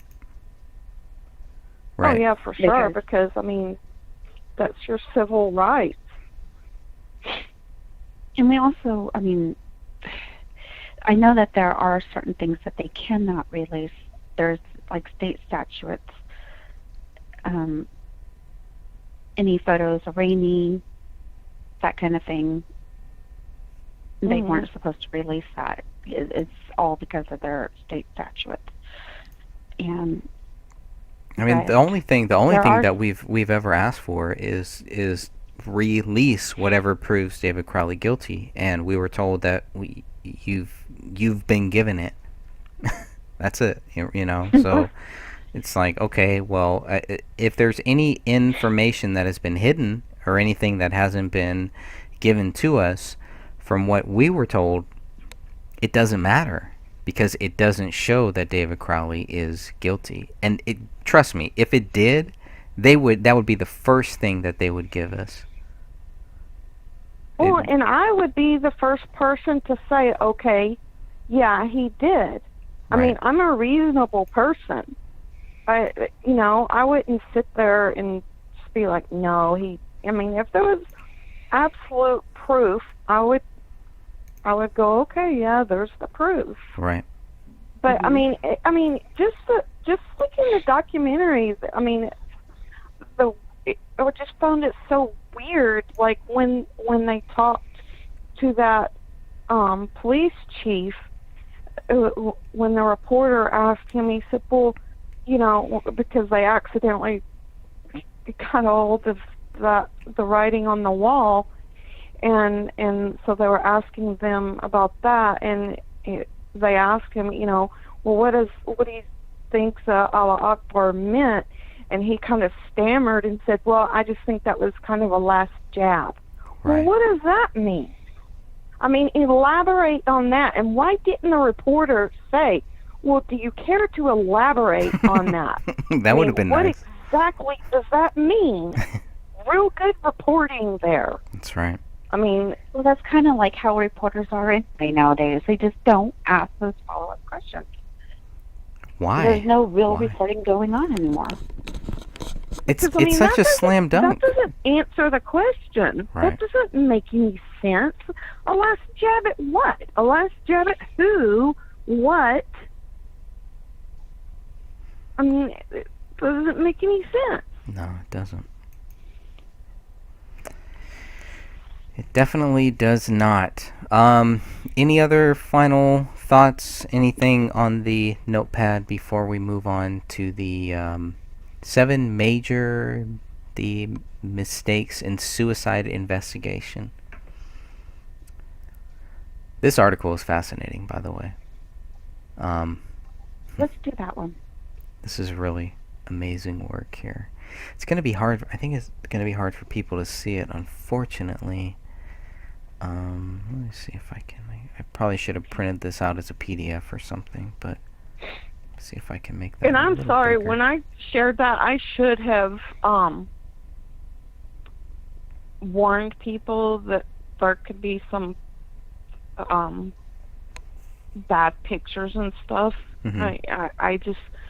I've kind of just gotten, I'm not desensitized, it still affects me, but I've just gotten so used to like looking at stuff like that I didn't even think to, and so if I offended anyone or anything, I apologize. Right, because you didn't mean to. You didn't intend to do that. It's just No. sharing this stuff here. You know what? I have not really checked the chat in that long here, and I'm usually a little bit better about this, but there has been some great chat. So I want to say again, thanks for everybody who is in the chat, who is joining us there, and one of the last chats that I see here is from Thread Killer, who has not killed this thread yet. So thank you for that. And Thread Killer says, "Were alibis given by all players?" This was one of the early questions that a lot of people had too. And the reason that Bugs is saying nope, they were never asked that, is because there was never any other theory. I mean, we're talking within less than 24 hours of finding these bodies. There is no other theory, and not at any time ever is there ever. Do they even publicly, admit to any other theory or to anybody else that they were looking at? Now, I do kind of think that they might have been looking at other people. That certain investigators might have been actually doing their job and looking at other theories. And so when they hear that everybody thinks that the government did it, then, it really frustrates them. And I think a lot of the early government stuff was meant for them. It was meant for the investigators to make sure that they didn't do what we did with the Facebook group. Ask questions, look into other theories, simple things like that, because they were already being, from their view, they were targets. And I do believe that at some level, the Apple Valley Police were targeted and might still be targeted. And it might be why some of them are no longer with the AVPD.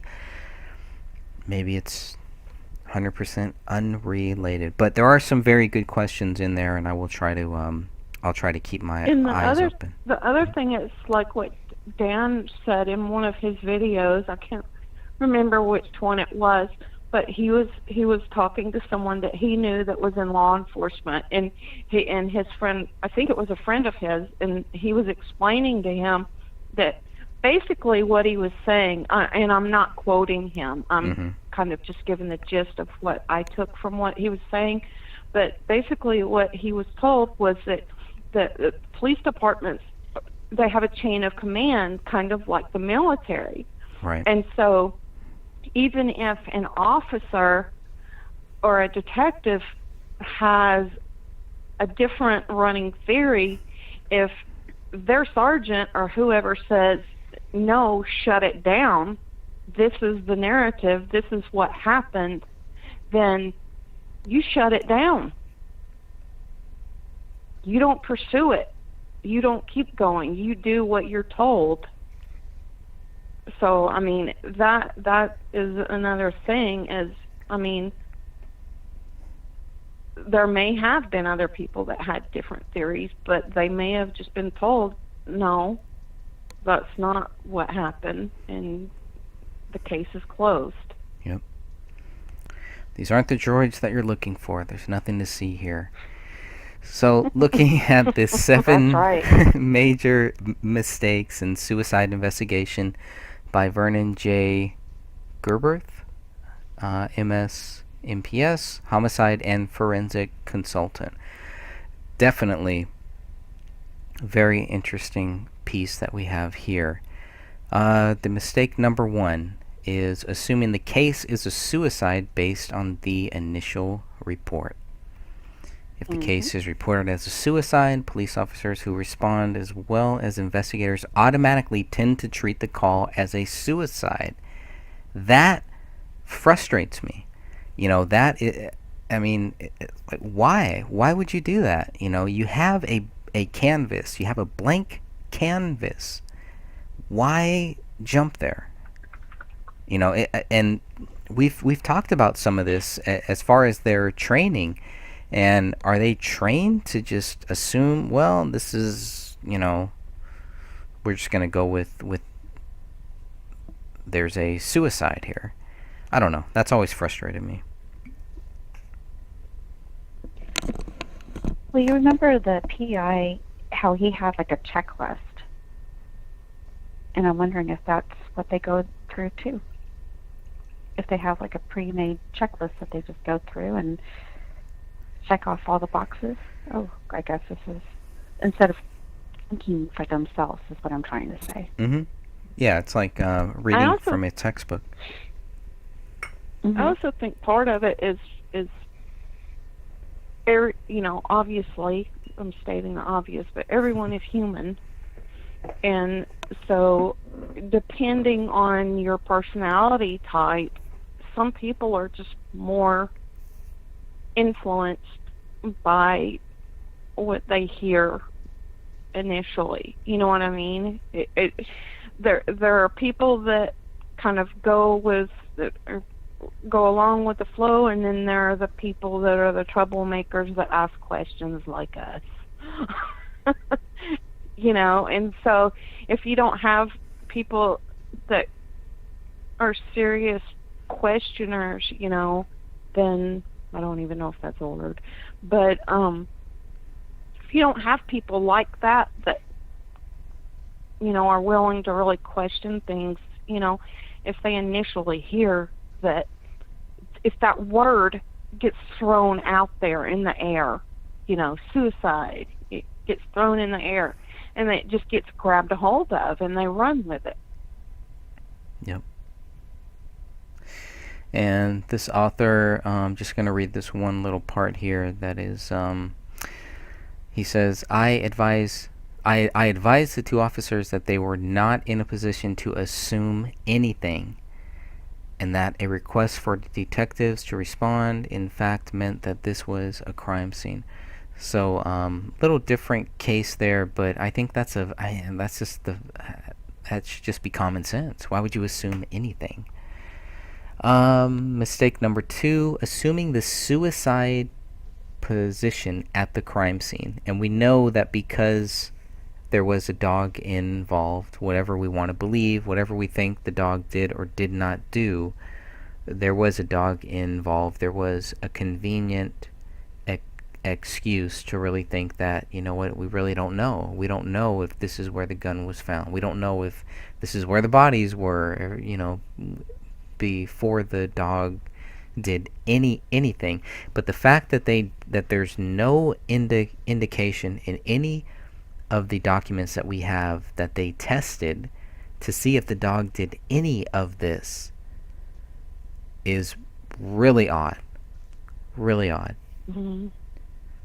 That we would have to go to such lengths to reach out to them and still not get an answer. I really wish I would have made that one of the 21 questions. But back at that time, I didn't know as much as I know now. But that's a big question that one day they will need to answer that. The Apple Valley Police will need to answer that, and there's no reason why they shouldn't answer it. If they're able to answer how they missed a bullet and missed a bullet hole above their head, they should be able to answer if they tested that dog for... If they tested the I do feces. have a question. Yeah. The cleansing cleanup, are they supposed to also take care of bullet holes?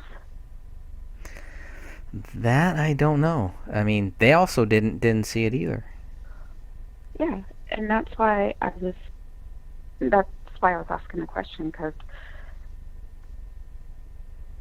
we have to wonder, was it there from the very beginning? Was it added there later? That kind of thing.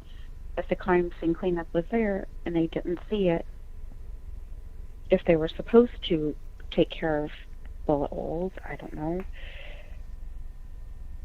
It was just something I was thinking about today. Right. In relation to, positioning and everything, why has it not been addressed? I mean, I'm not saying the group hasn't addressed it, but I mean, a huge thing. I mean, I know now that arms can move. Sophia found an amazing article about that arms can move during decomp. So, I mean, the body positioning as far as like the arms and everything, that's been explained. But the gun being by his left hand, and the medical examiner stating in the reports that the exit wound is on the left side of David's head. No one ever said anything. I mean, that's a huge thing. Okay, the gun's on by his left hand, and yet he supposedly shot himself in the right side of the head. I mean, that doesn't make any sense. No, it doesn't. And it wasn't addressed. I mean, no one even, you would think they would at least explain that. Explain why they can come to the conclusion that it was a suicide. How does a gun move? I mean, that dog, there is no way that dog moved that gun all the way around to the other side of his body.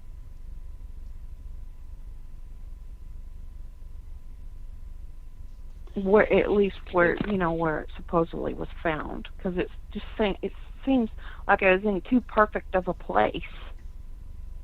Is it possible that that's where the gun fell after he shot himself? That's been one of the questions. I guess. I mean, anything is possible. I mean, the gun falls first. When a person shoots themselves, the gun falls first, then the body falls. So, it would really depend on where he was standing, but for him to be on his back, I don't see how it would have fallen all the way over to the other side. I see it more being underneath his body, because it would just drop out of his hand. He would hold the gun up to his head, he would fire it, his arm would drop. When his arm dropped, the gun would drop.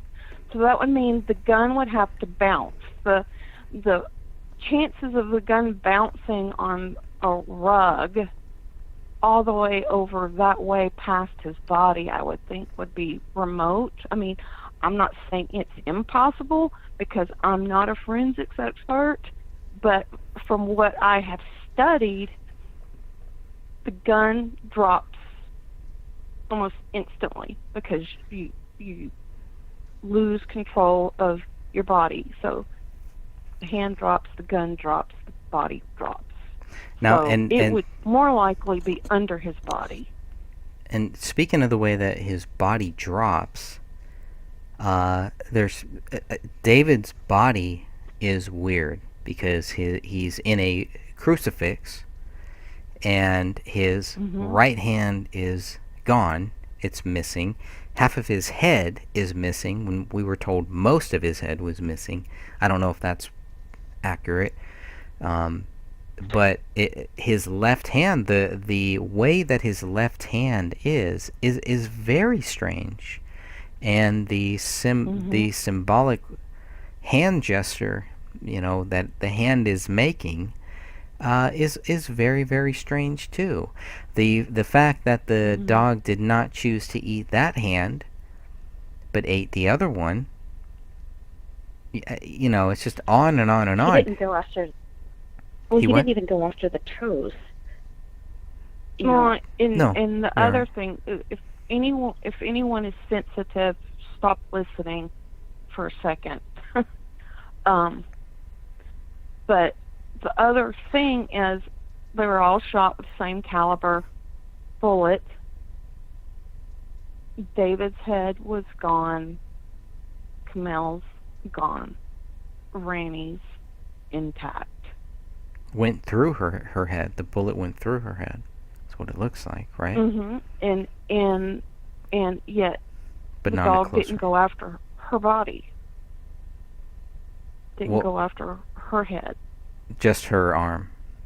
It was So, I mean, when you think about that and you think about where Kamel was, it had much easier access to David's hands and to Ranya's, but it's just like we're just like, well, the dog drew up a freaking menu and said, hey, I'd like to have a left arm of a child, or the arm of a child. I'm gonna take the right arm of this human, and I think I'll have both of the wife's hands. It's just, it does not make sense. The way that it's just, it does not add up, and it's one of the most frustrating things that I've found here, and I think any dog lover, and I'm not a dog lover, but any dog lover, any dog owner, I think this case has been able to resonate with them on that value of, wait a minute, you guys are accusing this dog of doing all this? No way. And then the other thing, like, that relates to body position is if you look at David's body, if you go through all the different scenarios of how he could have been when he shot himself, it's just weird.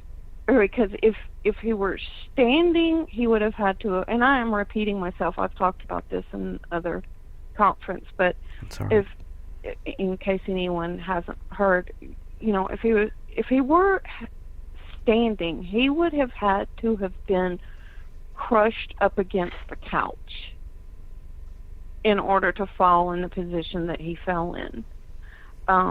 If he were sitting, I mean, I guess he could have been sitting, but if he were sitting, then the gun definitely wouldn't have fallen over by his left hand. The only way the gun could have fallen that far, if that's even possible, would have been if he were standing.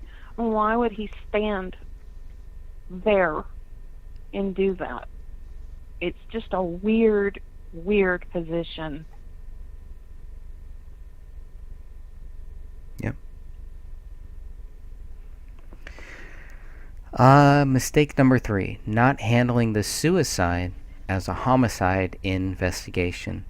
I'm sure you guys, I'm sure everybody has their own view on this, but this is a key thing here. I mean, this person that wrote this story here, I'd love to just interview them, to pick their brain, to ask questions. These are the type of people that we all know, you might not think that you know somebody like this, but you know somebody who knows somebody who might know someone who can answer this stuff, or we can just pick their brains to understand um, how police come to this conclusion, and how can we make sure that a case like this, that this doesn't happen again. There are investigators out there. There are people who want to become crime scene investigators that can learn a lot from reading things like this, from looking at cases like this, and comparing of what should be to what could be to what is. How do you not walk into a crime scene like the David Crowley crime scene and say, we're going to treat this as a homicide investigation? Why were they so quick to treat this as a murder-suicide? It's been one of the ongoing questions. And why did the medical examiner not treat it as initially starting out as unknown?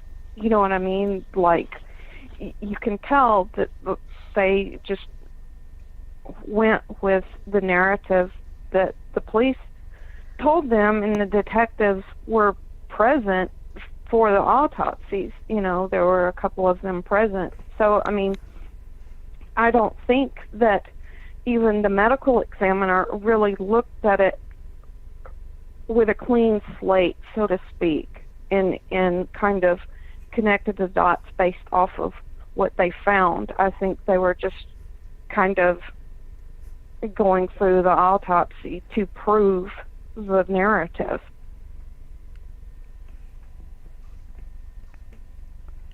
Because none of what was found in the autopsy proves that it was a murder-suicide. Right. It just shows that 3 people were shot. Mm-hmm. That's all it shows. And so he or whoever is going off of what they were told happened. One question I have, I can't remember because it's been so long since I watched it. On the recording of the dispatch, with the police officers when they're en route and arrive, Mm-hmm. is the word suicide mentioned?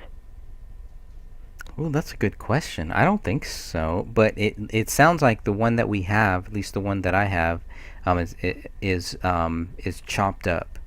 So I don't know if there's parts missing, or if somebody just took the main parts that made sense and created a video out of it. But that's a really good question. I don't remember any. The other thing that would be interesting to see is because if you look at the 911 call, Judy's already talking about that. She's already talking about a murder or a suicide. She's already talking about the where the gun is, but she's also talking about dog scavenging. And it's just like, you have it all right there. Well, there you go. Everything is wrapped up nicely, and so that you make a really great point. I'm gonna have to go back and listen to the dispatch audio. And the other question I have, I don't know if there's audio of this, because I don't know when they cut off, audio. But when they actually enter the home, do they clear the home? Yes. I don't even the thing remember them is, talking about the if smell. you treat it like a homicide, you're supposed to act as though there may be someone still in the home. Correct. Which And I so you which go I in- believe that they did. I actually believe that the first responders, I do believe that they did their job. They did exactly what they should have Okay. done. That's just my view on it. And it was super fast too. They go in, and it's like really fast. Well, first they have to get that dog out. That's the first thing. Mhm. So they have to wait for somebody to help them, and once they lure that dog out and they get the dog out, then then they go in. So they obviously noticed that there wasn't a clear threat, like there wasn't somebody in the house who was like hovering over the bodies or holding anybody as a hostage or anything. So there were certain things that they did notice, but they, those two officers, Officer Keeler and I'm trying to remember the second officer, it might have been Broughton. But yeah, I think they did a very good job of just going through it, clearing the house, making sure that there was nobody in there, and not touching anything, not moving anything. I don't believe that they moved anything. That they cleared that house and waited for investigators. I think that they did their job properly. No reason. Well, and what I was leading up to is just to try and figure out where the breakdown of grasping onto suicide may have started, because it sounds like initially then they treated it as a homicide because they went in and they cleared because, there may have been a threat. So they made sure there wasn't a threat. So at what point after that did all of a sudden the suicide narrative come into play, the murder-suicide narrative? Well, I don't know, Sophia. I want to get your view on this too, but I don't think that they ever treated this as a triple homicide. I think that it started with the 911 call, so you already had that. I think that the investigators treated this as suspicious deaths up until January 18th at 11:40 a.m. Then they were treating it as a double murder suicide. I think that's what the documents show. Wow. That's I just went crazy.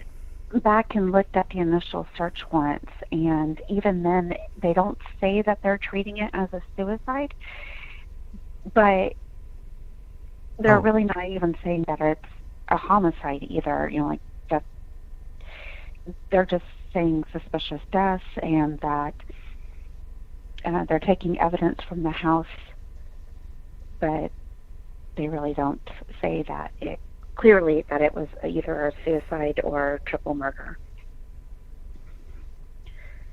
So, because I was trying to see if they went in there thinking, oh, this is just a suicide, a murder-suicide, and we're just going to investigate it that way. The Oh, and I know. search warrants I'm sorry. don't say that yet. Right. What wall is the orange, kind of yellow-orange wall again? That's behind the recliner. I think that's the one that you're talking about. So that would be the living And that's room where, east wall. okay, and that's where the medium velocity blood spatter is on the wall. Right, which is weird because there's not any blood splatter on the recliner, which is in front of the wall, which isn't, so how does it get there and not get on, how does it get on the east wall of the living room but not on the recliner that's right there? Mhm. That's in the further away it would get, the smaller the spatter would get. So, and there were no bodies found over there. So that's really strange. That blood spatter has really troubled me Yeah, it seems like there's something missing. for a long time. Mhm. It seems that's why I'm going with that there was some kind of altercation, struggle type thing that happened. Yeah, I mean, in these seven points here, none of them, talk about, hey, just make sure that you look up and make sure that you look for any bullet holes that you might miss or anything like that. But number 6 is another good one: the failure to properly document any suicide notes. Now, because before we knew the contents of the two quote unquote notes, the media, the family, everybody was out there saying that these were suicide notes, or they would insinuate, or they would just say there were two notes.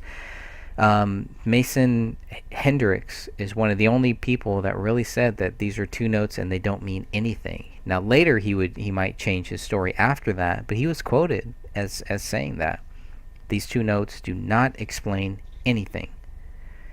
And I think a lot of people who are just, they wake up, they read, okay, what's happening here, looking for some juicy news story, and we're just like, oh, okay, yeah, he left two notes. Well, if he leaves one, okay, that's one thing, but if there's two, then obviously, the guy's guilty and he's a soldier. And during that time, we were all kind of being told, at least here, that soldiers are crazy and they have PTSD, they're committing suicide, and they have all of these problems because of the war and blah blah blah. So I think a lot of people, at least in my area, kind of wrote that off and didn't really, look deeper into it. But it was the news responsibility, as a journalist, that's your responsibility to tell the truth and to not give your views on it. A journalist should never do that. They should report, this person said this person said that, and then you get into people's quotes and stuff. But we're living in this age now where it's all about clickbait. So that's why the news stories or the videos that were more about the government killed David, that's why they get more views, they get more clicks, they get more likes, they get more revenue, etc., because it's a juicy entertainment story. It's only now that we're seeing, who the real researchers are, who the real people that really care about this case are, 5 years later. Because now all that stuff is gone. Go ahead. And I've done some research on suicide notes because I wanted to see statistically how many people leave suicide notes, how many don't. I even went into veterans and delved into age and all kinds of stuff. There's all kinds of information out there about that kind of stuff if anyone wants to research it. But the thing is there is a high percentage of people that don't leave suicide notes, but the percentage of people that do leave suicide notes, the suicide notes are usually, I'm sorry, and they address family members, I love you, I'm sorry, that type of thing. That's usually what it is. If it's not that, it's usually someone that is committing suicide because they have some kind of issue and they're blaming another person. So they'll say, this is so-and-so's fault, or, Right. or they'll say, I just can't do this anymore, or whatever. I mean, if they leave a note, it's usually kind of explanatory and apologetic and sending last words to family members. And with what David's personality appeared to be like, it just doesn't seem like he would leave some kind of generic suicide note like what they're saying as the suicide note. It just doesn't. Well, and It doesn't mesh.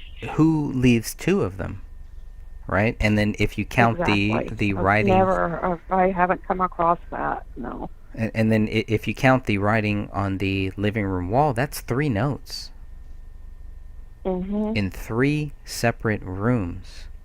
Why would I not be looking And how for 3 cryptic separate is people? that? Right. Why would I just think that David Crowley did this? And if he did, okay, here's all you have to do. Handwriting comparisons, which they never did, right? I mean, these are simple things that they could have done to prove David Crowley was guilty. My fear, and I think a lot of people share this, is that the reason why they didn't do those tests is because it would show that he was not guilty. And at what point can we, get somebody who can do those tests and who can show that there's no way that he was guilty? And maybe that's where we are now, to help us get the case reopened. It's not about blaming. I don't blame the AVPD as a whole. I don't blame the investigators as a whole. But I do think that this case needs to be open to understand the investigation. The investigators need to be investigated.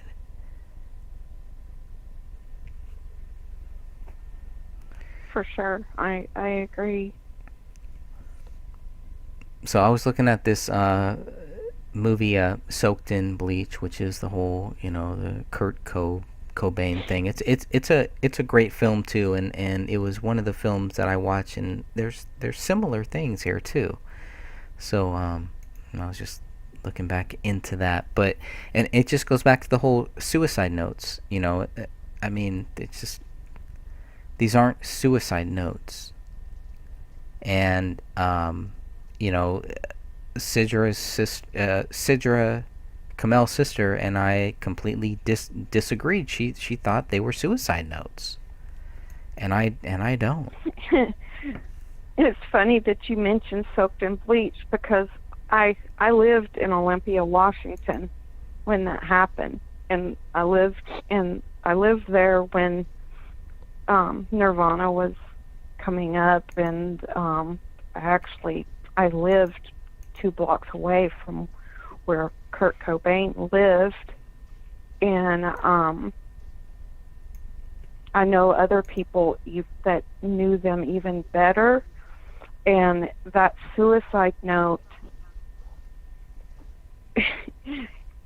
he loved his daughter, but he just some of the things that are said in it, especially in reference to Courtney and stuff, it's not him.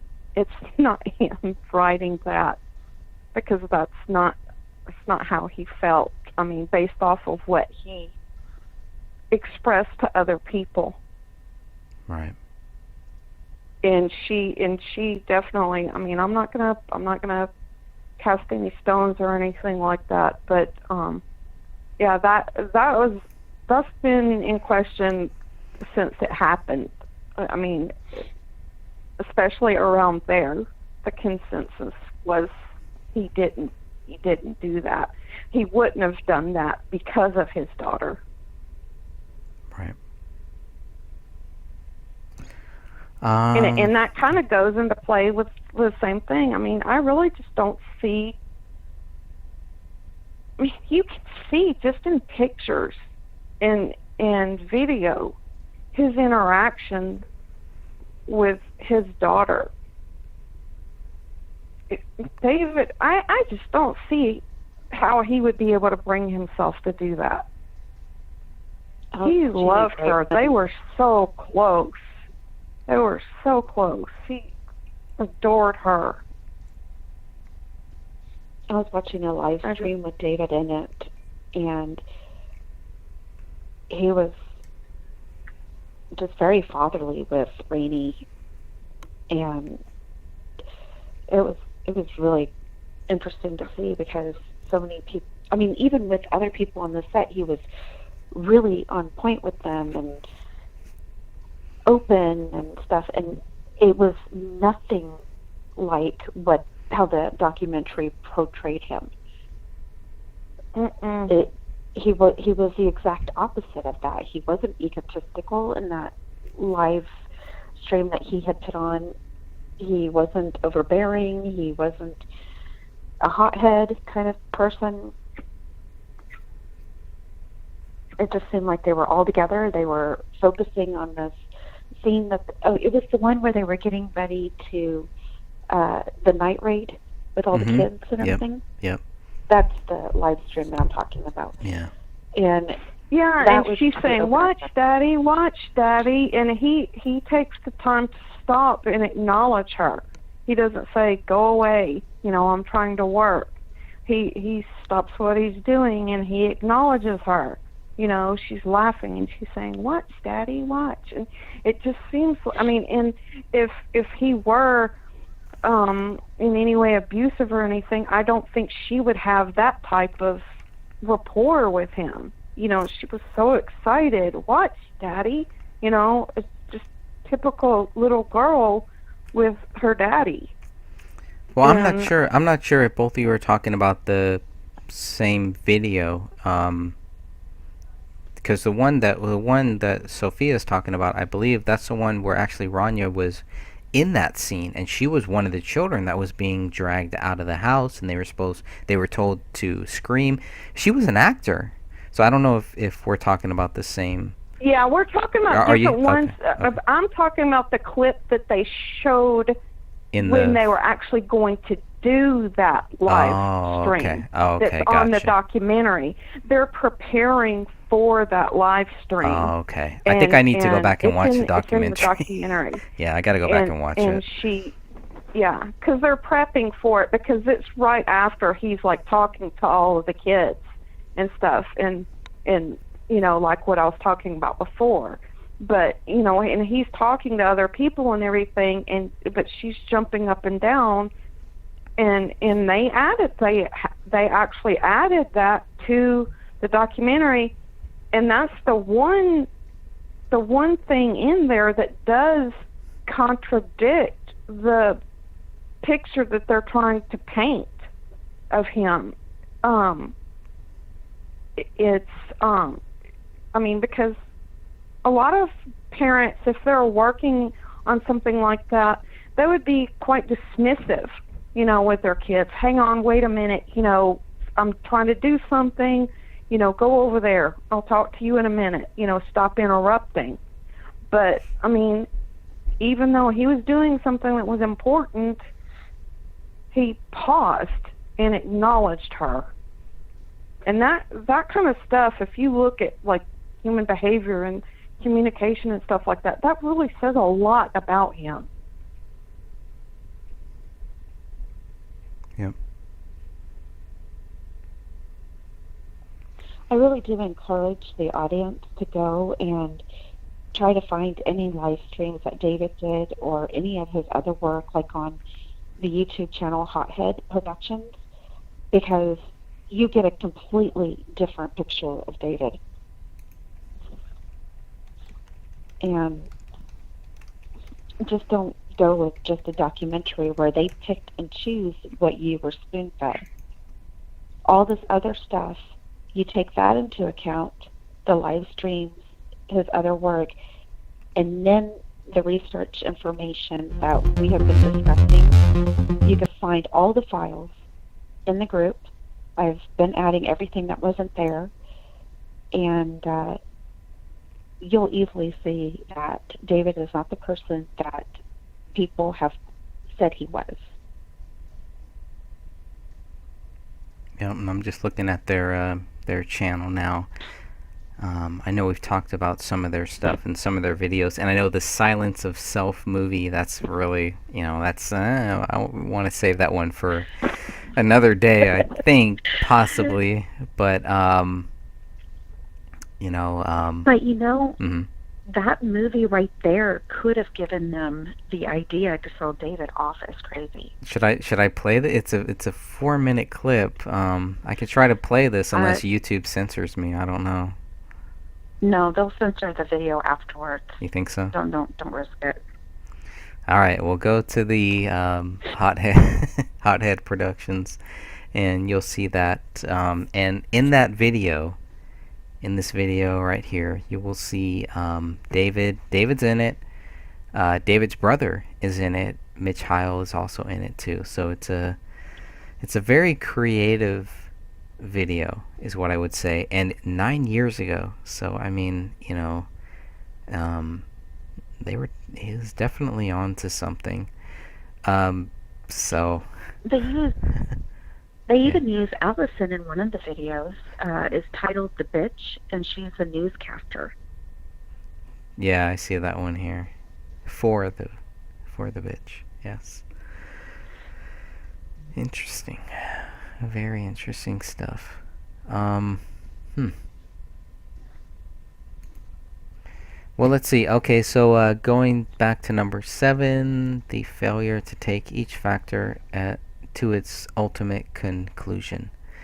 And this quote right here is the one that really stuck out to me. Remember, and every person in law enforcement, there should be one thing added to this. Remember, do it right the first time. You only get one chance. And remember, just look up. Look up. Look for bullet holes. Look for bullet holes, because they may be there. And with this case, what you have is the bullet holes that popped up 1 month later, and the investigators say that they have photos that show that the bullet hole was there in the house on January 17th when the bodies were found. Yet we really have to press them? Do we really have to get a lawyer or to get somebody to help us get one of those photos that show that there was a bullet hole in the living room ceiling on January 17th? It shouldn't be this hard.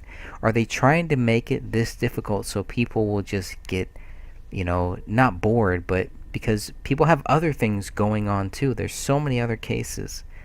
Are they just trying to just kind of wait us out and hope that people give up? Because I can tell you right now, that's not going to happen. Looking at how many members we have in the Justice for David Crowley and Family Facebook group, that's not happening. It is growing. They are growing.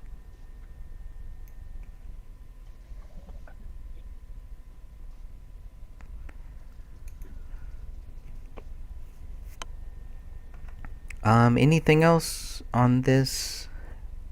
I think every law investigator, everybody should read this. And this was published, it looks like it was published in 2006. I think it was published earlier, but this guy, Vernon G. Gibberth, definitely somebody who might be able to help us. And, it's just about, all of you know somebody who does this stuff. Reach out to them. Get their view on this. They might give you some tip. They might give you something that can help us. And for everybody out there who feels like, hey, I've given you guys this stuff. I've told you this. And they feel like we're not doing anything with it. Please be patient.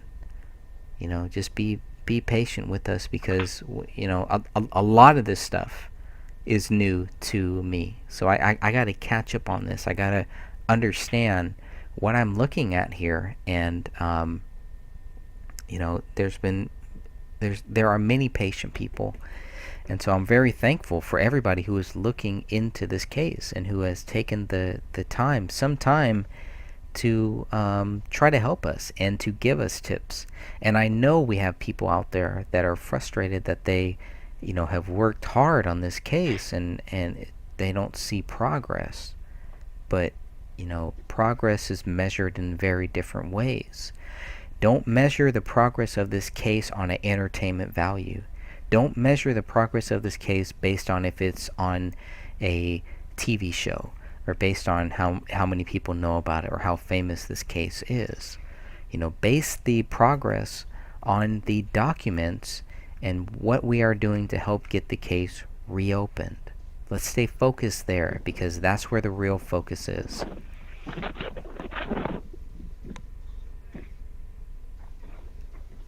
I agree. Thank you.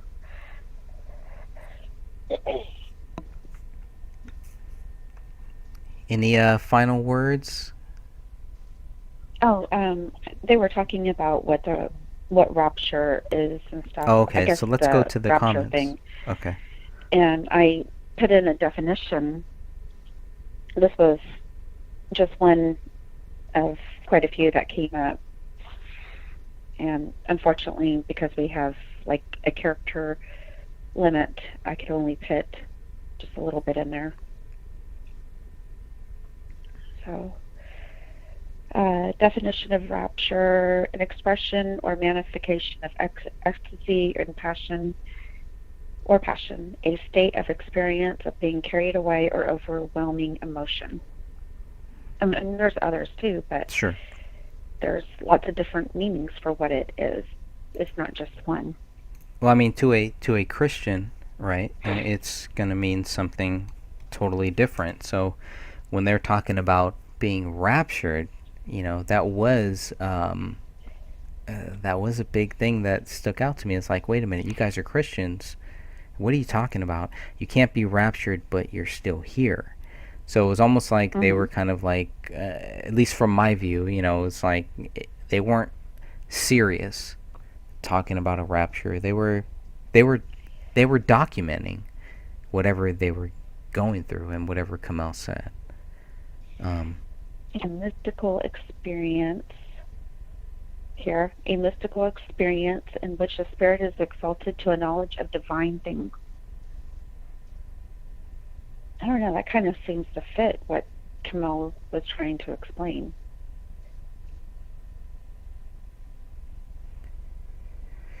This was one of the parts that I took out of my book, and I might put this back in there, but it was the spiritual part that I took out of my book. Because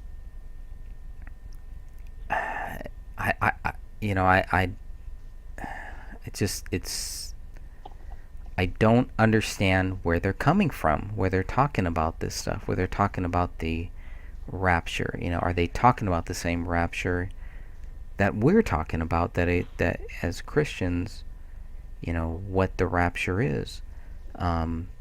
So And it doesn't help that we don't have the entire recording either.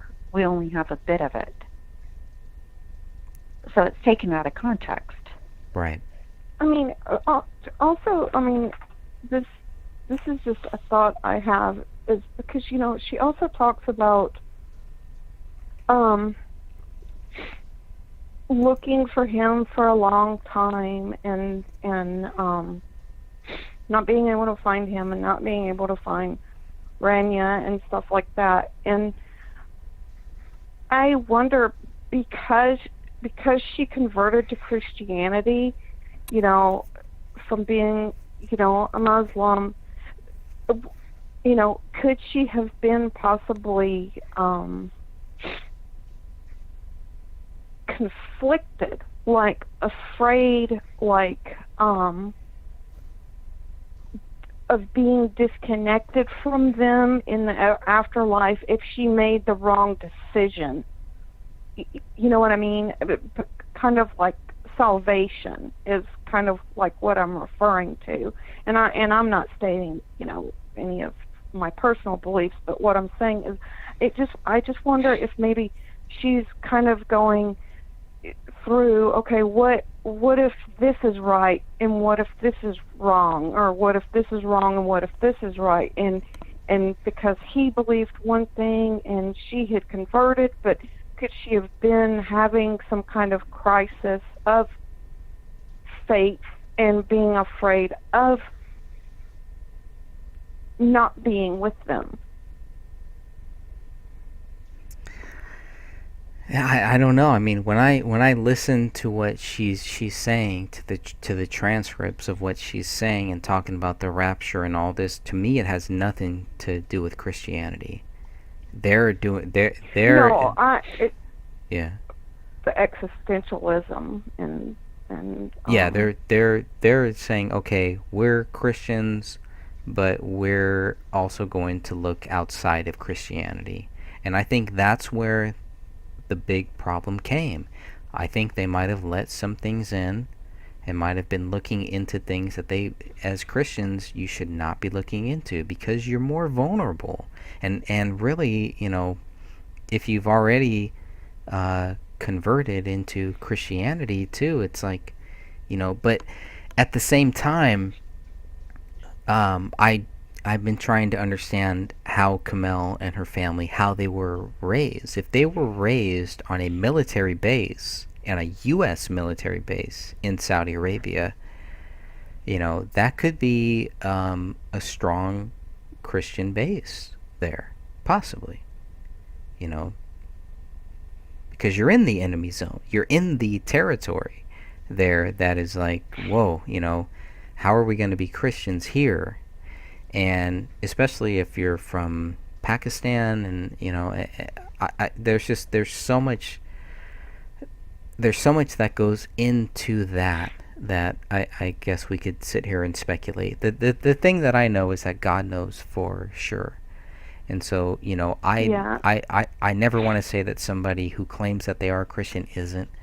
And, I never want to, put them in that spot. Well, because you didn't do this, then you're not a Christian. I never want to go there, because that's their journey between them and God. I don't want to stand in between that. So, this has been challenging.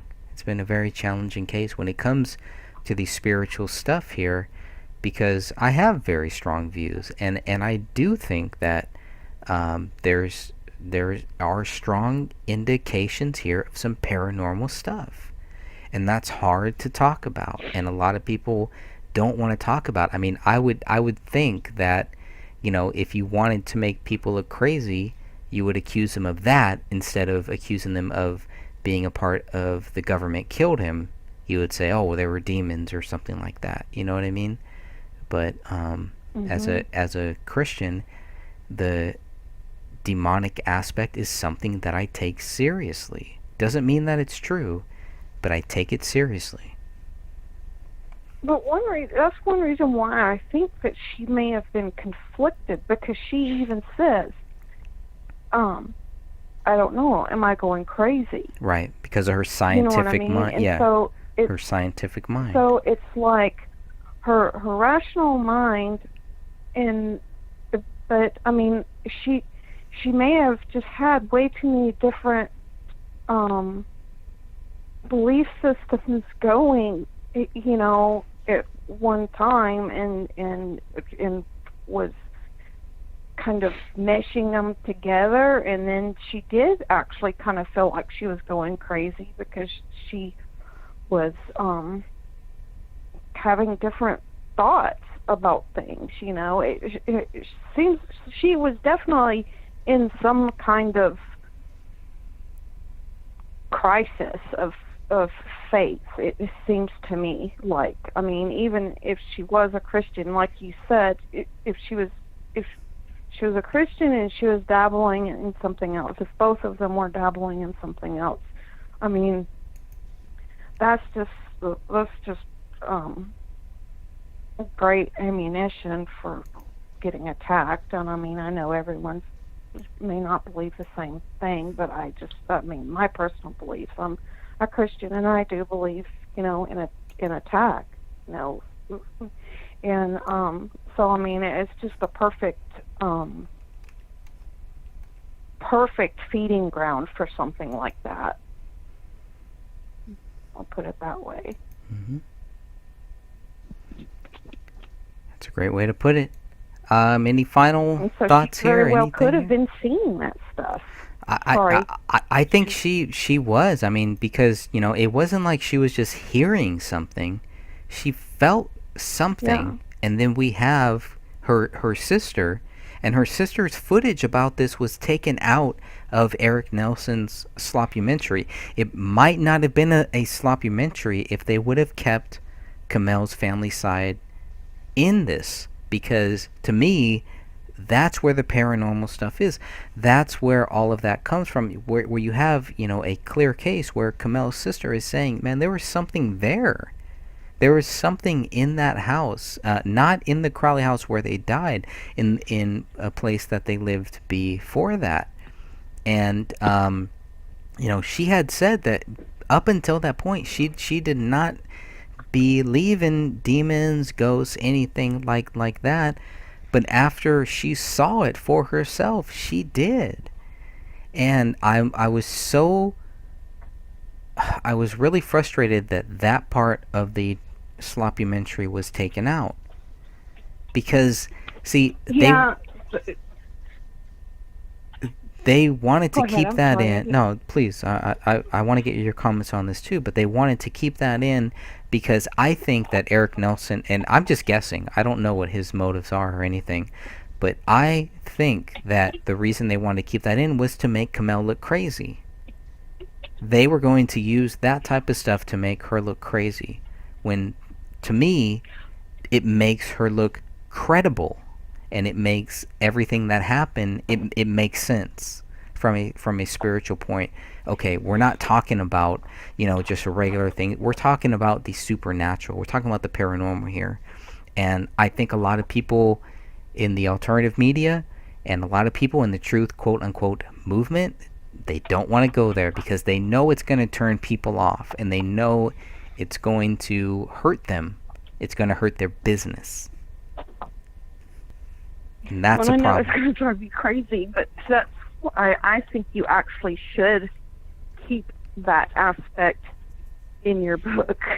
I know you finished it, but I mean, I think that it's important that it be in your book so there can be a different perspective on it. Because, I mean, for anyone that hasn't, like, heard more about, like, what happened, I mean, like, when Sidra was visiting, and, and Rainey woke up and was screaming and stuff, and then she got up and she said that she walked into David and Kamel's room, and David was on his knees praying. Correct. Praying And to so, Jesus. I mean, Yeah. so it shows Yeah. that there's something going on with him, not just her, that there was something going on with him as well. Right. And that's really been grazed over. Right. So when you take that into the proper context of what you see in the sloppumentary, it's totally different, because now it isn't, oh, Kamel is crazy. Now it's, wait a minute, there's a real paranormal activity happening here. There's a possibility that there's a real paranormal thing happening here, because now you have Kamel, and people that listen to that listen to her. She's not crazy. She's not crazy when she's repeating what happened. I don't believe that she's crazy there. And no, you're not going to convince me of that ever.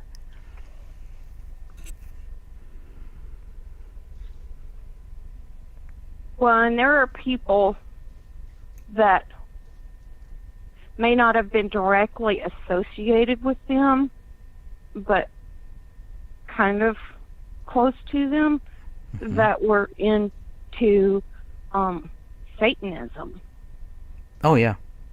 So it's really interesting that all of this kind of stuff was going on, and then such dark, horrible deaths. And if you look at, like, holidays and stuff on the satanic calendar, and I mean, I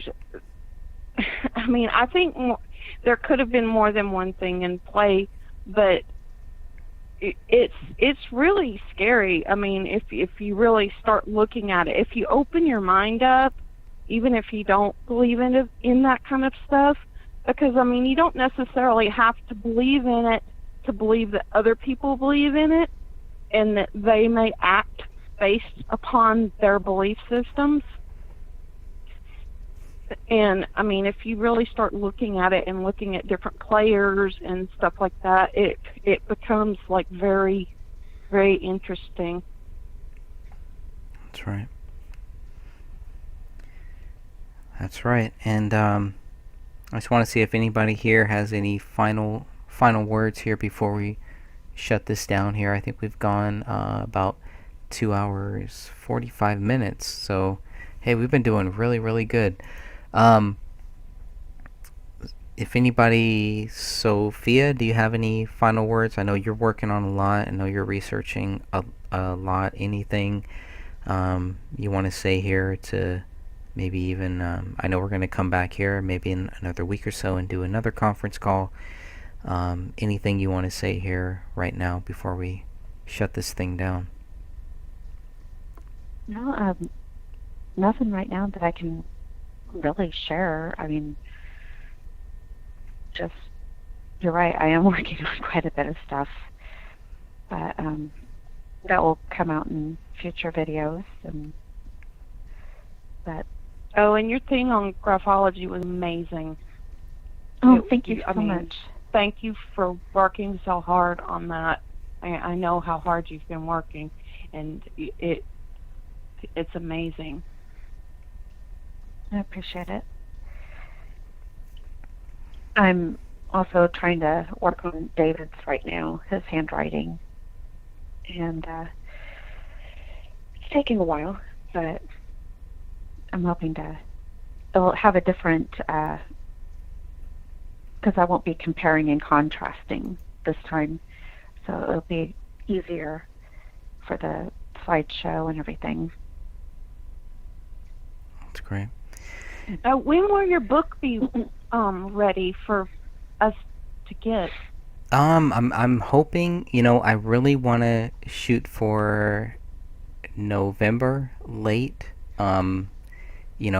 Because I've only given it to maybe one or two people, and I want to, I'm working on the formatting. The biggest problem is making sure that the photos, that the actual formatting of the book, the page numbers, the photos don't, there's not like huge blank spaces. That's what I'm working on now. So I would say, I can't see. I would love, and depending on the actual artwork, because I have my guy who's working on that now. So I'm hoping late November. At the very latest, obviously January 17th, but I don't imagine that I'm going to wait for that long. And this will be free. The PDF, anybody who wants to get a PDF, this will be free. And I also want to encourage people, because I know that I have friends who have their own websites and have their own things out there. Take this. You can take this PDF and host it onto your website. I want people to feel free to do whatever they want with this PDF once it's out there. So I am hoping by the end of next month, by the end of November, if not sooner. I was able to get this done a lot sooner, but again, I'm only, I really haven't hired anybody to do the proofreading or anything like that, so I'm constantly right now going in the phase of just going back over and over, make sure there's no typos, grammar errors, things like that. And now that you've, talked about the spiritual chapter, I'm going to go and I'm going to make sure Sorry. that I edit that, and I might include that into the research section of this book. Well, there's lots of definitions covering what rapture means. It's not just the one definition, so I hope that you'll include And to it. and that was kind of the whole Sorry. thing, is because I don't want the book to be my interpretation of what happened. I really want this to be a place where researchers can go for their research. Not to think that this book is going to solve the whole case or anything like that. But I would definitely say, if David and his wife were Christians and they're coming from a Christian view, that's kind of why it's almost like, well, should I even include what rapture means, or should I just let everybody interpret whatever they want to think rapture means? Because my view of rapture could be different from David's. I know many Christians, me and my friend Walter Bradley, we talk about rapture and all of this, and we're two, strong believers in Jesus Christ, and we probably have different views on what the rapture really is, on what it's going to be like. Oh yeah, You know that's what a I mean? huge thing. I mean, and if people in Christian communities, I mean, there's even different views on, like, if they believe that the rapture is the same thing, they believe rapture will take place at different times within certain time frames of different things occurring. So, I mean, even within the Christian community, rapture's different. But I think that you including that, like, you know, just throwing it out there, rapture, because I mean, it was put in the documentary that they had gotten into existentialism and stuff like that. That's So, true. That's true. since it was put in the documentary, I think that it would be relevant for you to just include it, because it kind of gives people a point of reference, Yeah, you're right. and then they can draw their own conclusions.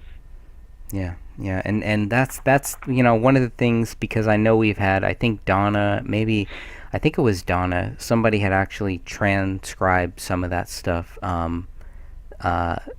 So yeah, I think as long as it's, you know, as long as I can put it in there where it's not my interpretation of it, but if I can, you know, get the quotes and things like that out there, yeah, I think I might include that in there. So it's all your fault. I'm sorry. Don't send me an ugly message later.